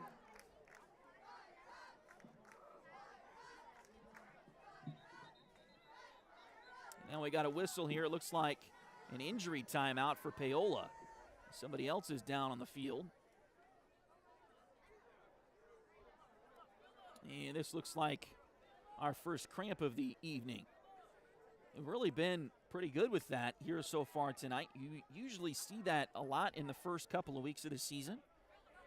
No surprise with the heat. It has not been as hot the last couple of days here in Fort Scott, so that's been kind of nice.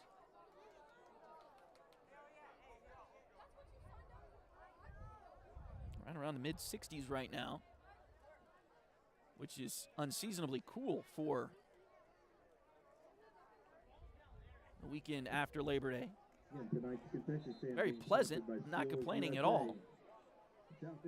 But you just usually, typically, see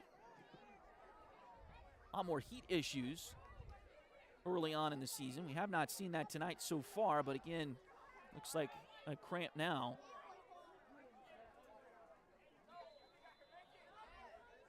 For Paola, and I couldn't quite catch the number as he came off the field. So the Tigers will line up here.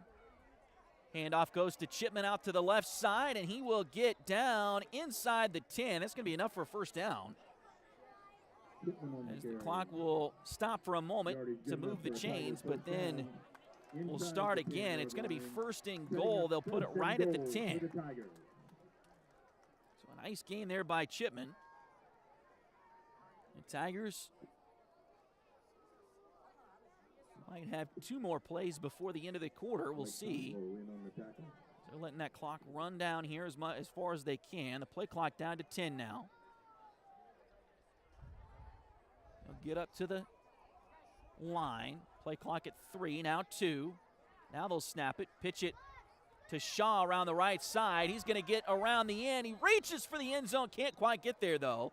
And so he'll be out of bounds right around the 2, I believe, is where they'll mark it. Maybe the 1. He reached at the last second for that pylon, but couldn't quite get it touched as he rolled out of bounds. So it'll be first and goal, or second and goal, rather. They will place it at the 1. Clock stops because he got out of bounds. So 31 seconds to go here in the third quarter. The Tigers on the doorstep once again.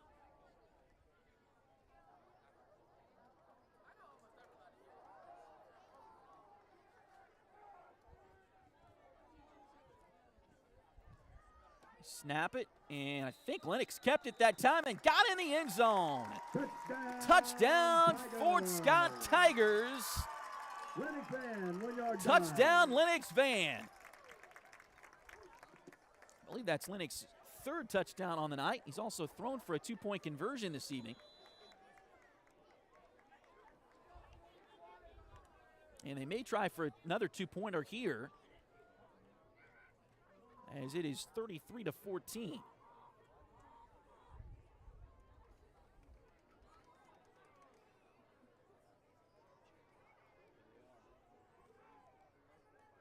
So same offensive formation, back to pass.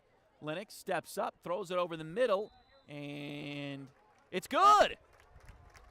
Couldn't quite tell who caught it there, but they give the good signal. PAT attempt pass to Doug Chipman is good for the 2-point conversion. And it's good to Chipman again.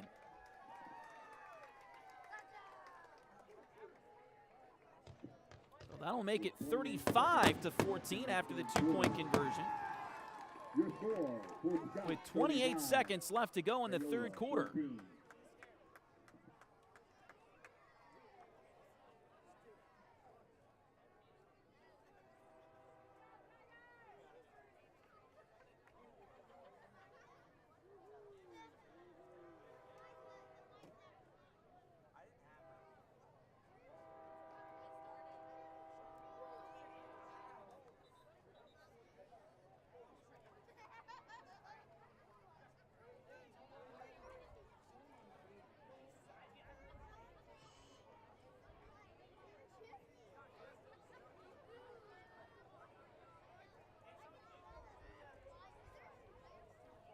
Edward Jones has been advising customers in the world of finance for over 100 years. Financial advisor Jamie Armstrong continues that tradition in Fort Scott. Contact Jamie by phone at 620-223-1866 or email Jamie at jamie.armstrong@edwardjones.com. Tigers ready to kick off here with just under half a minute to go in this third quarter.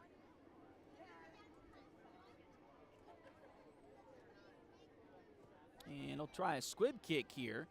Nice little bounce. We got a whistle, and they're going to say offside on the Tigers here. New kicker Jacob Adams was in there to kick that one off. And Lennox has been the one kicking off so far earlier tonight, and you wonder if Adams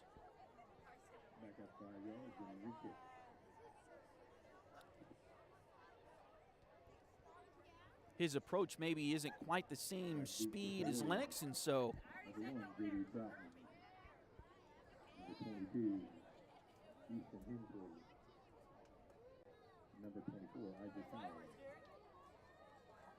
wonder if maybe that threw somebody off over there and they got over the line of scrimmage a little bit too quickly that time. So offsides, they'll kick it again.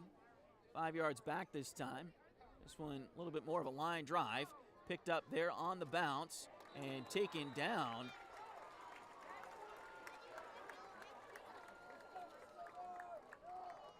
As I believe that was Koslow again on the return, but a nice tackle by the kicker on that play, Jacob Adams. So good job for Jacob to stick his nose in there and get the play there. So 20 seconds to go here in the third quarter.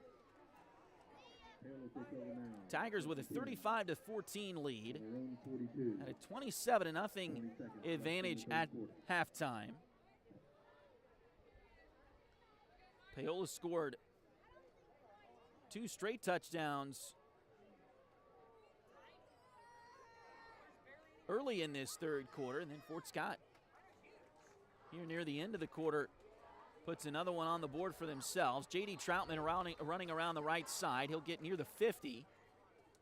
Not quite enough for the first down. That may run the clock out here in the third quarter.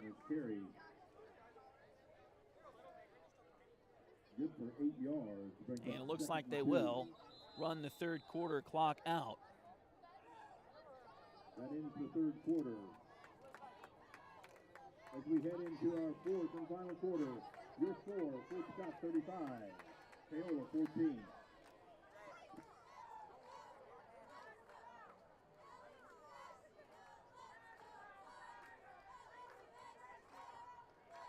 So that will end the third quarter here tonight.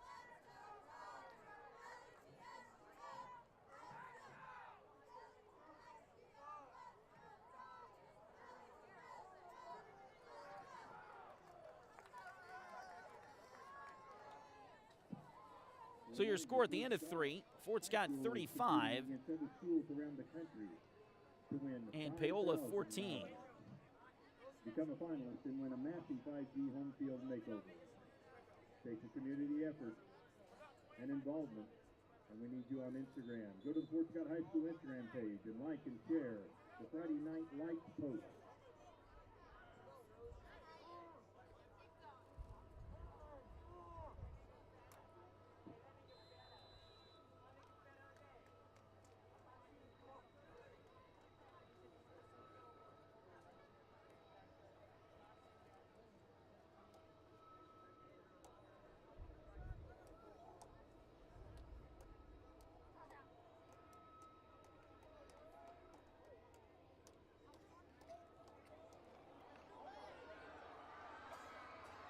First play of the fourth quarter, and it is a run by Paola.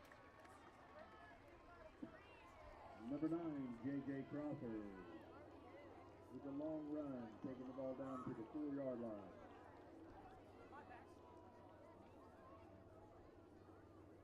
Dirk Siegler on the tackle.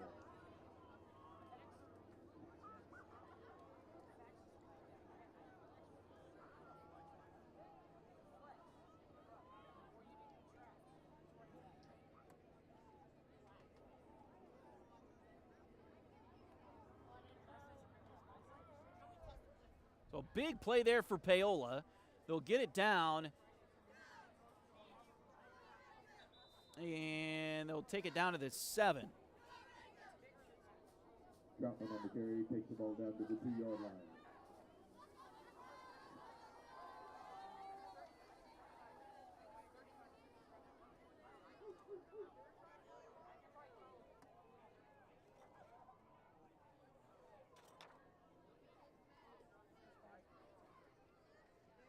Another play here for Paola's. Nice job by the defense for Fort Scott.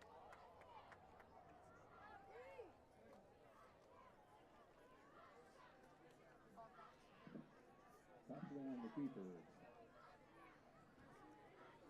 Jaden Garcia in on the stop. Brings up 3rd and goal after a loss of a yard.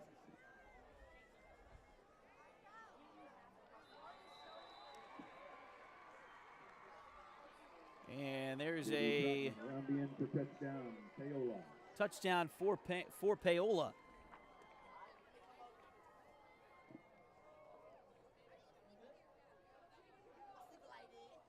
So a quick score here at the beginning of the 4th quarter.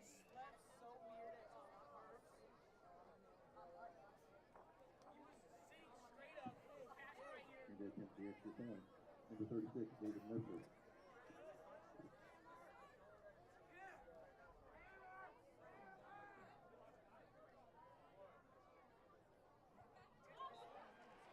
And the kick is blocked.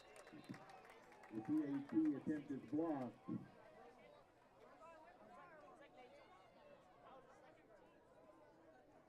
With 10:55 left in the game, Fort Scott 35, Paola 20.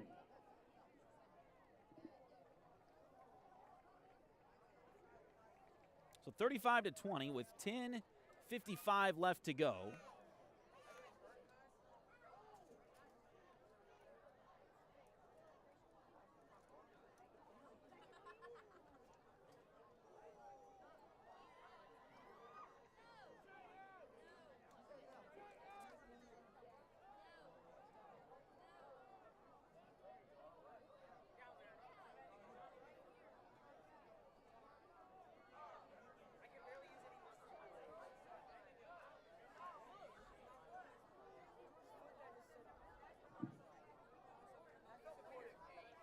Mercer to kick off. Back deep for Fort Scott. Dub Kipman.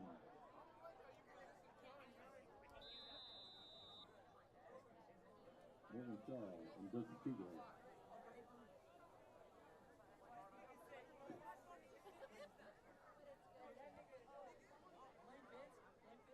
Kickoff here. Taken by Fort Scott. And there's a huge hole right up the middle. Huge hole for Dirks Kegler, and he will score! Touchdown, Fort Scott Tigers! Touchdown, Dirks Kegler! Kickoff return by Dirks Kegler.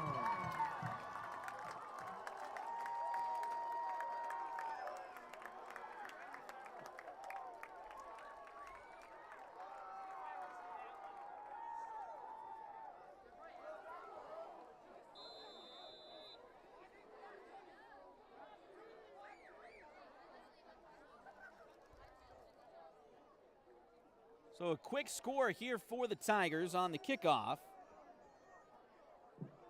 Into attempt the extra point. Number 6, Lennox Van. And Lennox will go in to kick the extra point. Snap is down, kick is up, and it is good. So with 10:43 to go, and after a long... With 10:43 remaining in the game. Fort Scott 42, Paola 20.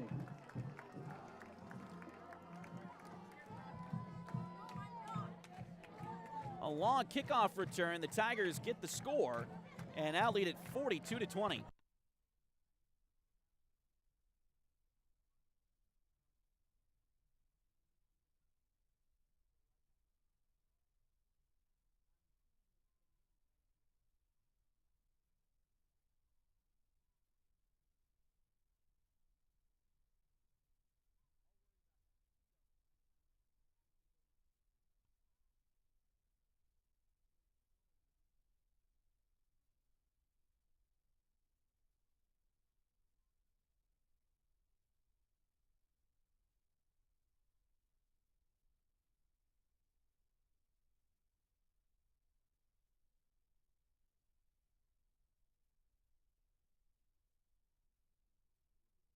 Then, J.D. Troutman, number 26, Elijah Younger, number 20. So after the score, kicking off with the Tigers, Lennox Van. Lennox Van to kick off. And it'll be a little squib kick taken there by Paola.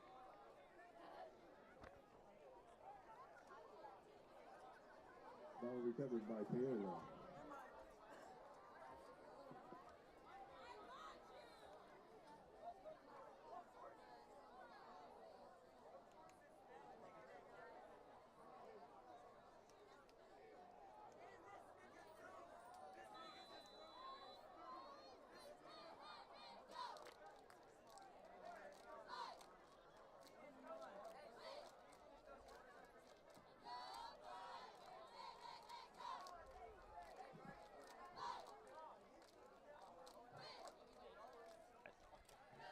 So handoff here for Paola. Dropman on the carry. Gain of 5. It'll be second down here for the Panthers.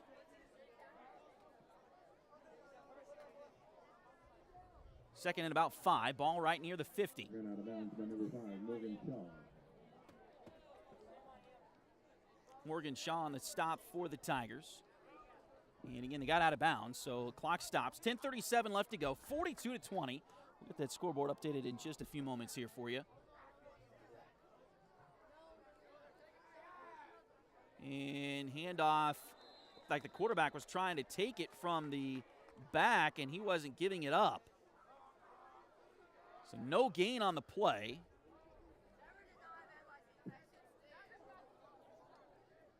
So third down now, third down and 10.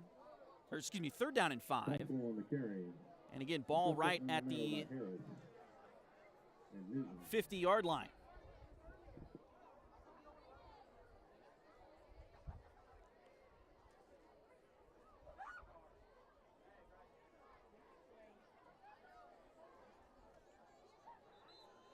And now we got a whistle here. I believe Paola has taken a timeout.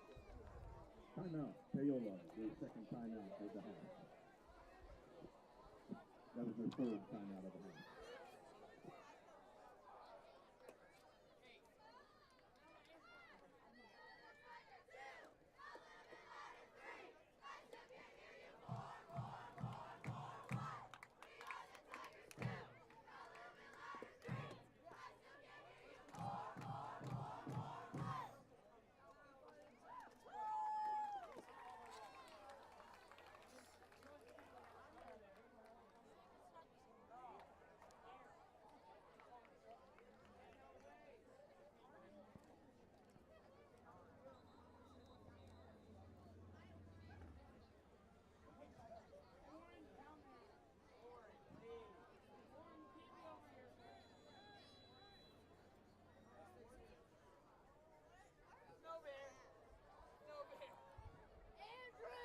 So third down and 5 here for the Panthers. Roll to the right for the quarterback. Oh, nice hit. He shook it off and got the first down. Lennox came up and made a great hit. Complete. They bounce off of it. Lennox Van on the platform. Pass is good enough to earn a first down. And pick up the first down.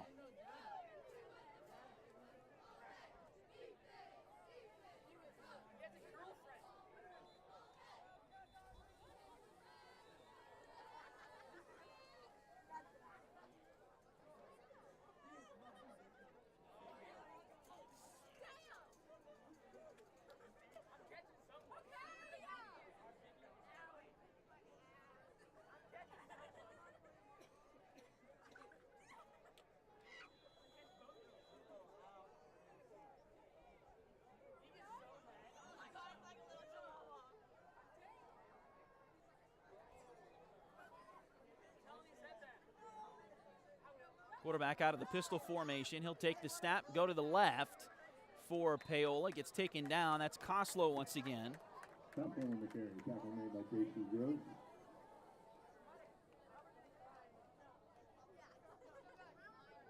Bring up second and 2.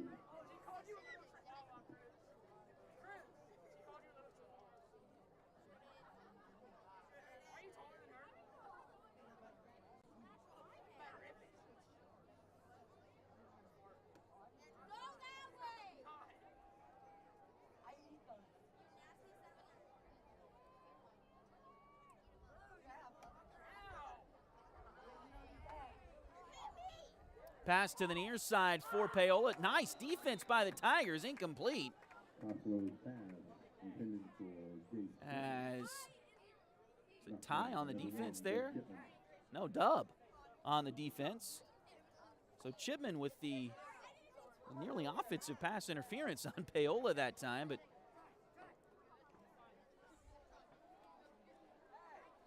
either way, it'll be third down and about 2 here. 8:26 to go in this one tonight. Fort Scott again with the lead, 42-20. Here as we play midway through the fourth quarter. Tigers started with 27 points to open the game.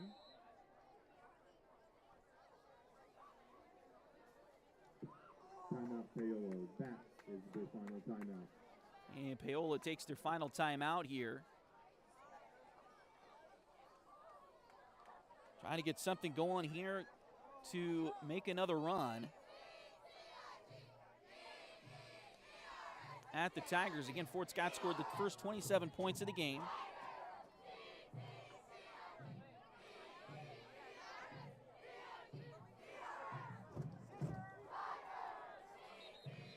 And then it took a 27-0 lead in a halftime. Then Paola scored the first 14 points of the second half.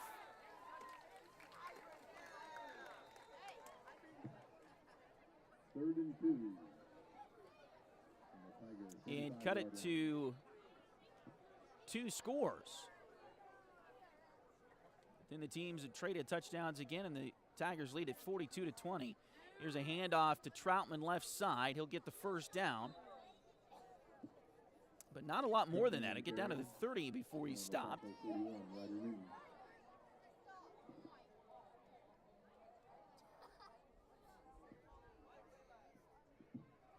And 16 for Rogers.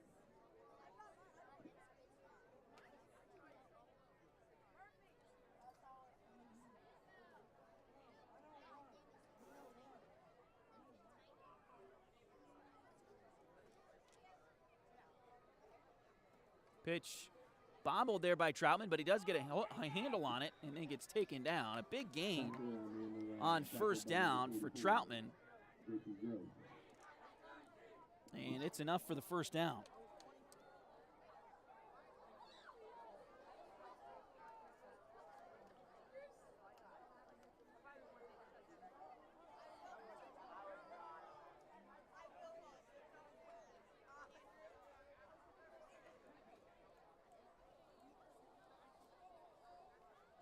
So just under 8 minutes to go here.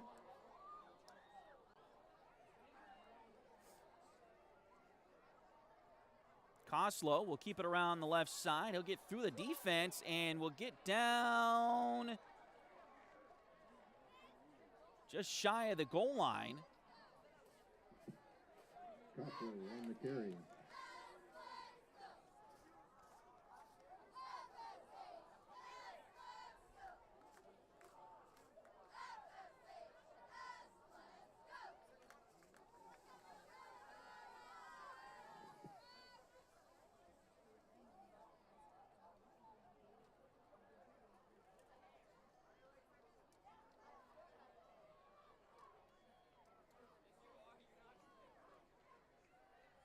Now first and goal for the Panthers, and they'll run it with Costello once again, and he gets in there for the score.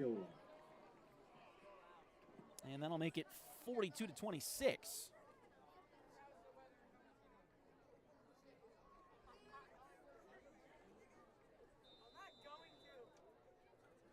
They will attempt to kick once again, so Troutman out there to do that.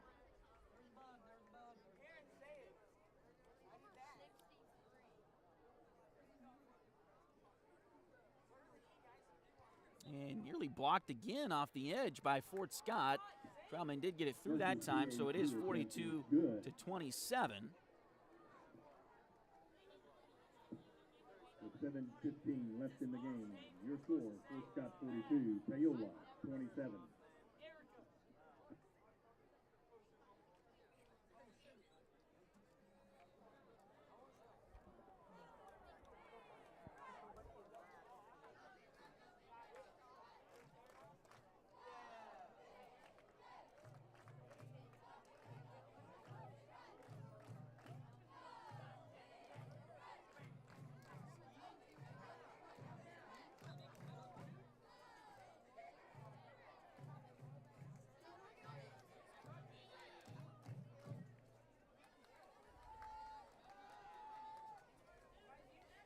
Liberty Savings has been in Fort Scott since 1919, helping community members with their banking needs for over 100 years. Visit them at 24 South Judson or call 620-223-0300.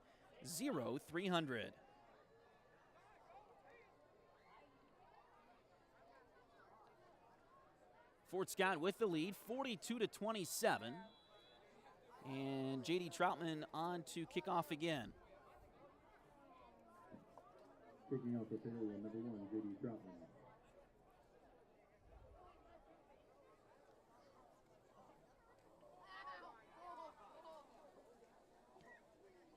And a little spinner down to about the 20, picked up and nailed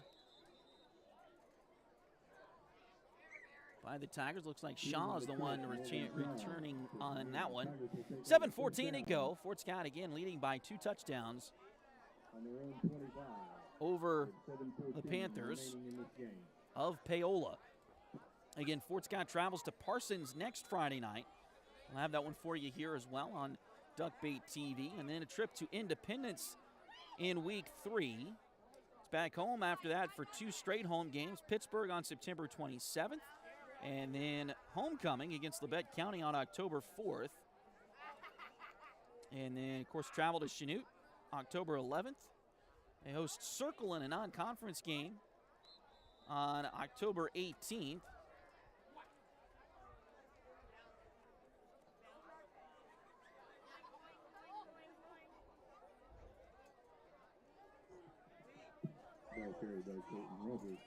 Like Colton Rogers on the carry that time for Fort Scott. A gain of about 3. Number 3, Neely in the top. And Fort Scott closes the regular season on October 25th in Coffeyville. Of course, the Week 9 game is November 1st. That, of course, is the first round of the playoffs in 4A.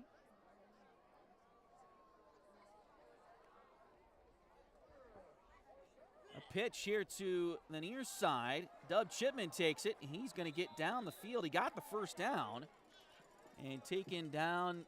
Did he get out of bounds? Clock will stop initially on the first down. And they're going to run it here.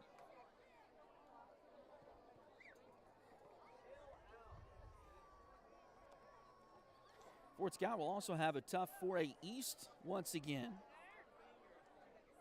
as those teams this year do not include St. James Academy and St. Thomas Aquinas. Those 2 teams have bumped back up to 5A. And of course, Miege is still in 4A. 4A East, as there's a run by Lennox Fan off the right side. He'll get it out across the 40 to about the 43. Bring up second down in mid-range. Also in 4A, so 4A East, we'll see Atchison once again, Bishop Miege, Bonner Springs, of course Chanute, Coffeyville, Eudora, the Tigers, Labette County, Lansing, Lewisburg, Ottawa, the East Paola Panthers, the Piper Pirates, the Schlegel Stallions out of Kansas City, Sumner Academy out of Kansas City, and the Tonganoxie Chieftains as well. So once again, 4A East very well represented by both the SEK and the Frontier League, which Paola is a part of. And a few other schools sprinkled in there to get your 16 on the east side of 4A this season. The big change to what the west side was Cape and Mount Carmel out of Wichita dropped from 5A to 4A. So there'll be a battle on the 4A side. I believe Capen was the one that won the 5A state championship last year in football. So it'll be a tough battle on the west side, just like Miege will be a tough battle on the east side for everybody over here. Another run there by Lennox as he'll get across the first down marker into Paola territory. They'll put it down at the 49-yard line, and it'll be 1st and 10 once again for the Tigers as we dip under 4.5 minutes to play.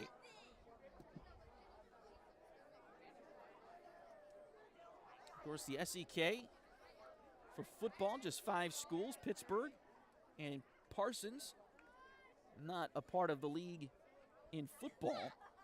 anymore. So Fort Scott, Chanute, Independence, Labette County, and Coffeyville, the 5 in the league. And, of course, no league games here tonight in Week 1. As on the carry for 5 Lennox once again, as he'll get it out inside the 45, down to the 44, a pickup of 5 on the play. So that'll bring up second down. Chanute traveled out to Augusta tonight. Coffeyville was at Circle. Independence went to Columbus. I believe that was last night. And I believe Columbus won that game. And then Labette County hosting Parsons. Their big Labette County rivalry there between the Grizzlies and Vikings. And Parsons, since they've dropped to 3A, has gotten pretty good again at football. So that'll be a tough battle for the Tigers next week down in Parsons. Another first down here for the Tigers. That'll keep the clock moving. They get it inside the 35. Coming up on 3 minutes to go. Again, our next broadcast will actually be on Tuesday, as the Lady Tiger volleyball team will host Nevada and Anderson County. We'll have both of those varsity matches for you here on Duckbait TV. Action is to get underway at 5 o'clock. I'll have that coverage start just before the first varsity match Tuesday night. Here's a handoff up the middle, and that again looks like Ryder Newton on the carry. Ryder Newton on the carry. And he will get all the way down to the 25-yard line. So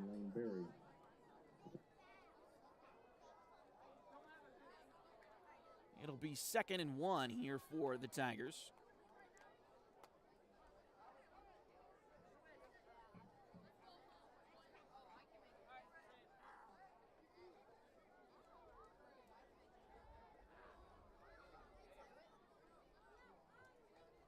Pitch it to Shaw, going around the right side. Ooh, nice shoestring tackle that time by Xander Meining. Morgan Shaw on the end around, tackle side, the first down, bring up 3rd down.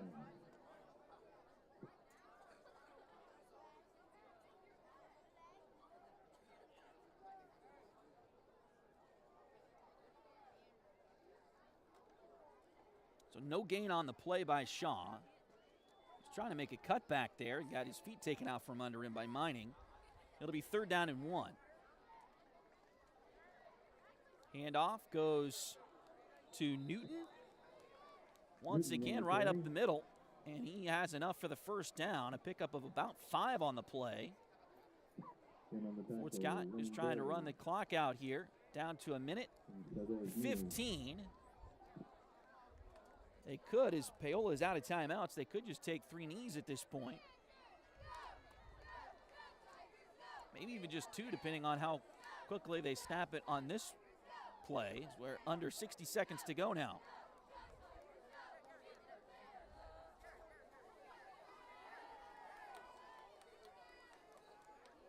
Shaw in motion. They'll hand it off, though, to Newton once again, and he'll get Ryder Newton on the carry. Couple yards. They will have to snap it at least one more time here. 35 seconds. About a 3-second differential between the play clock and game clock here. It's 2nd down and 8. And it looks like the Tigers will now get into victory formation.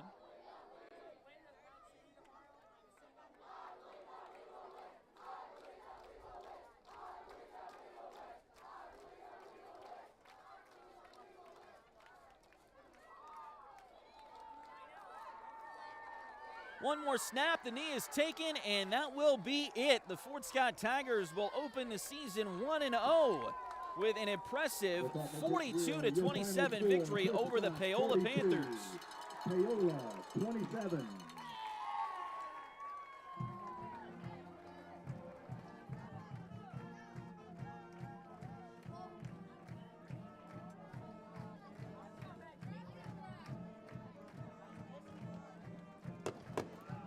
Congratulate each other in midfield. We'd invite you to join the Tigers next Friday as they travel to Parsons to take on the Vikings.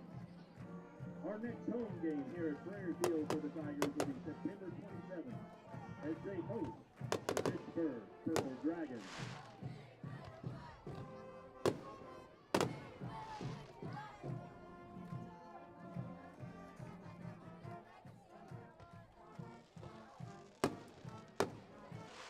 Tonight's official attendance as calculated by Coach Gelatori is 14,321.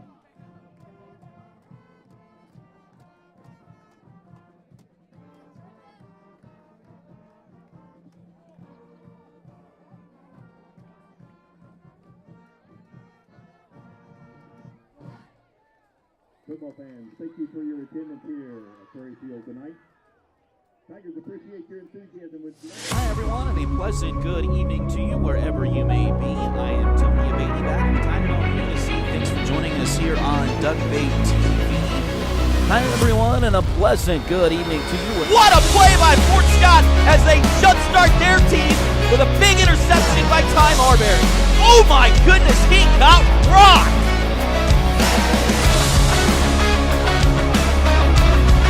On dig that time. We'll go right back to the far side. A little drop shot that time from Stewart, and that one will fall. It's in there! Abby Gorman, her third three-pointer of the night, and the Lady Tigers back out by 4. We'll kick it out to Spencer into the corner to Doug. Three-pointer. Got it! Bang! 1991! 1996! 2004 and now 2024. The Fort Scott Tigers and Lady Tigers will both be at the state tournament in Salida next week.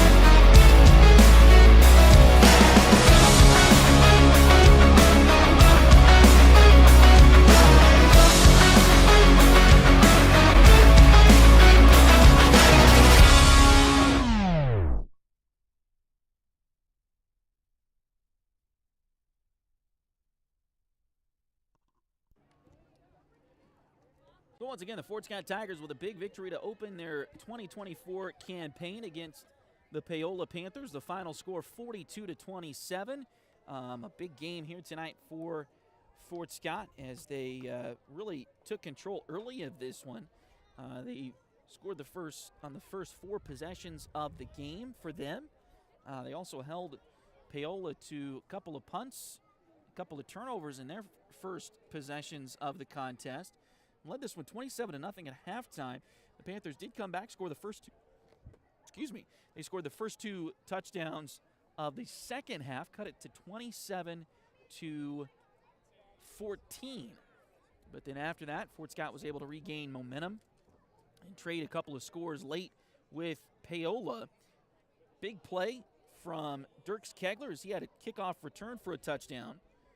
And then a big night for Lennox Van and the offense for the Tigers. Lennox Van, I believe, 3 touchdowns. Also threw for a couple of 2-point conversions.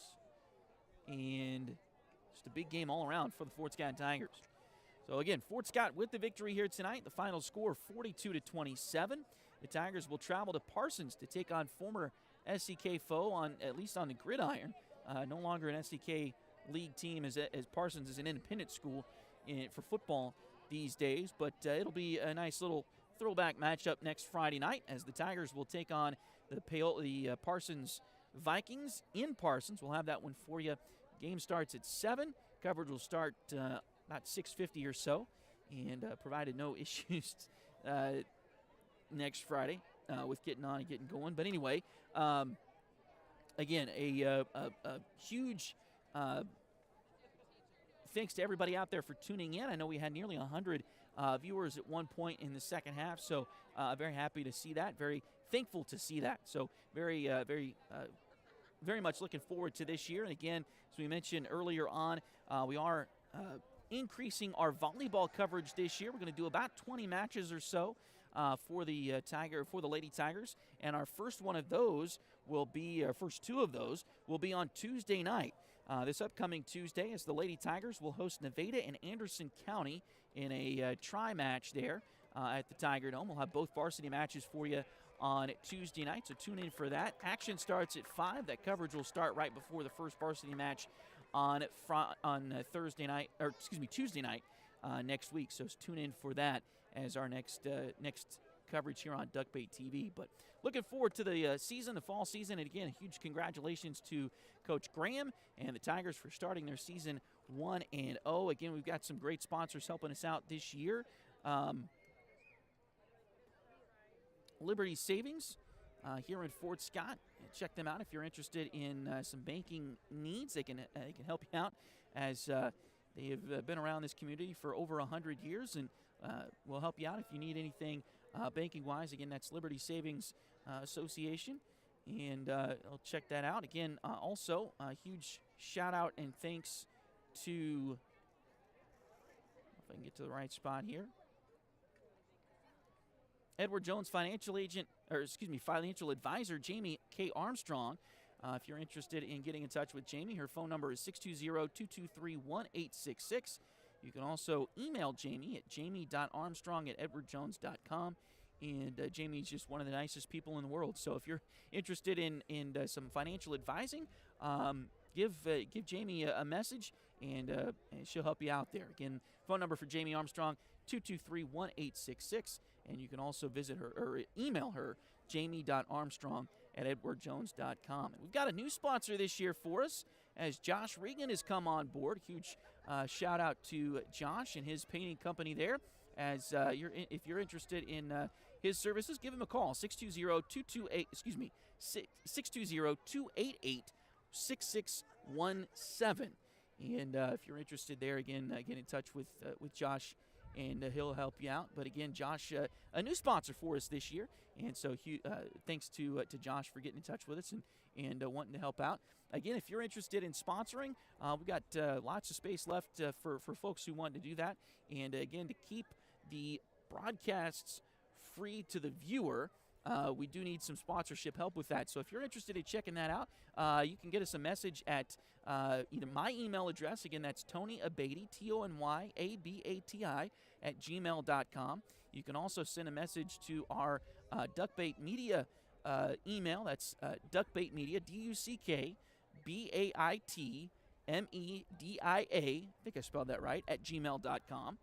And you can also send us a message on Facebook if you're interested that way. A lot of people have been doing that as well. So if you're interested, again, get in touch with us. We'd love to have you help us out. And again, that keeps the cost for the viewer each night for free. That's the way we want to do it. We want to make sure that everybody has the opportunity to check out their loved ones or just some good Tiger athletics here on Duck.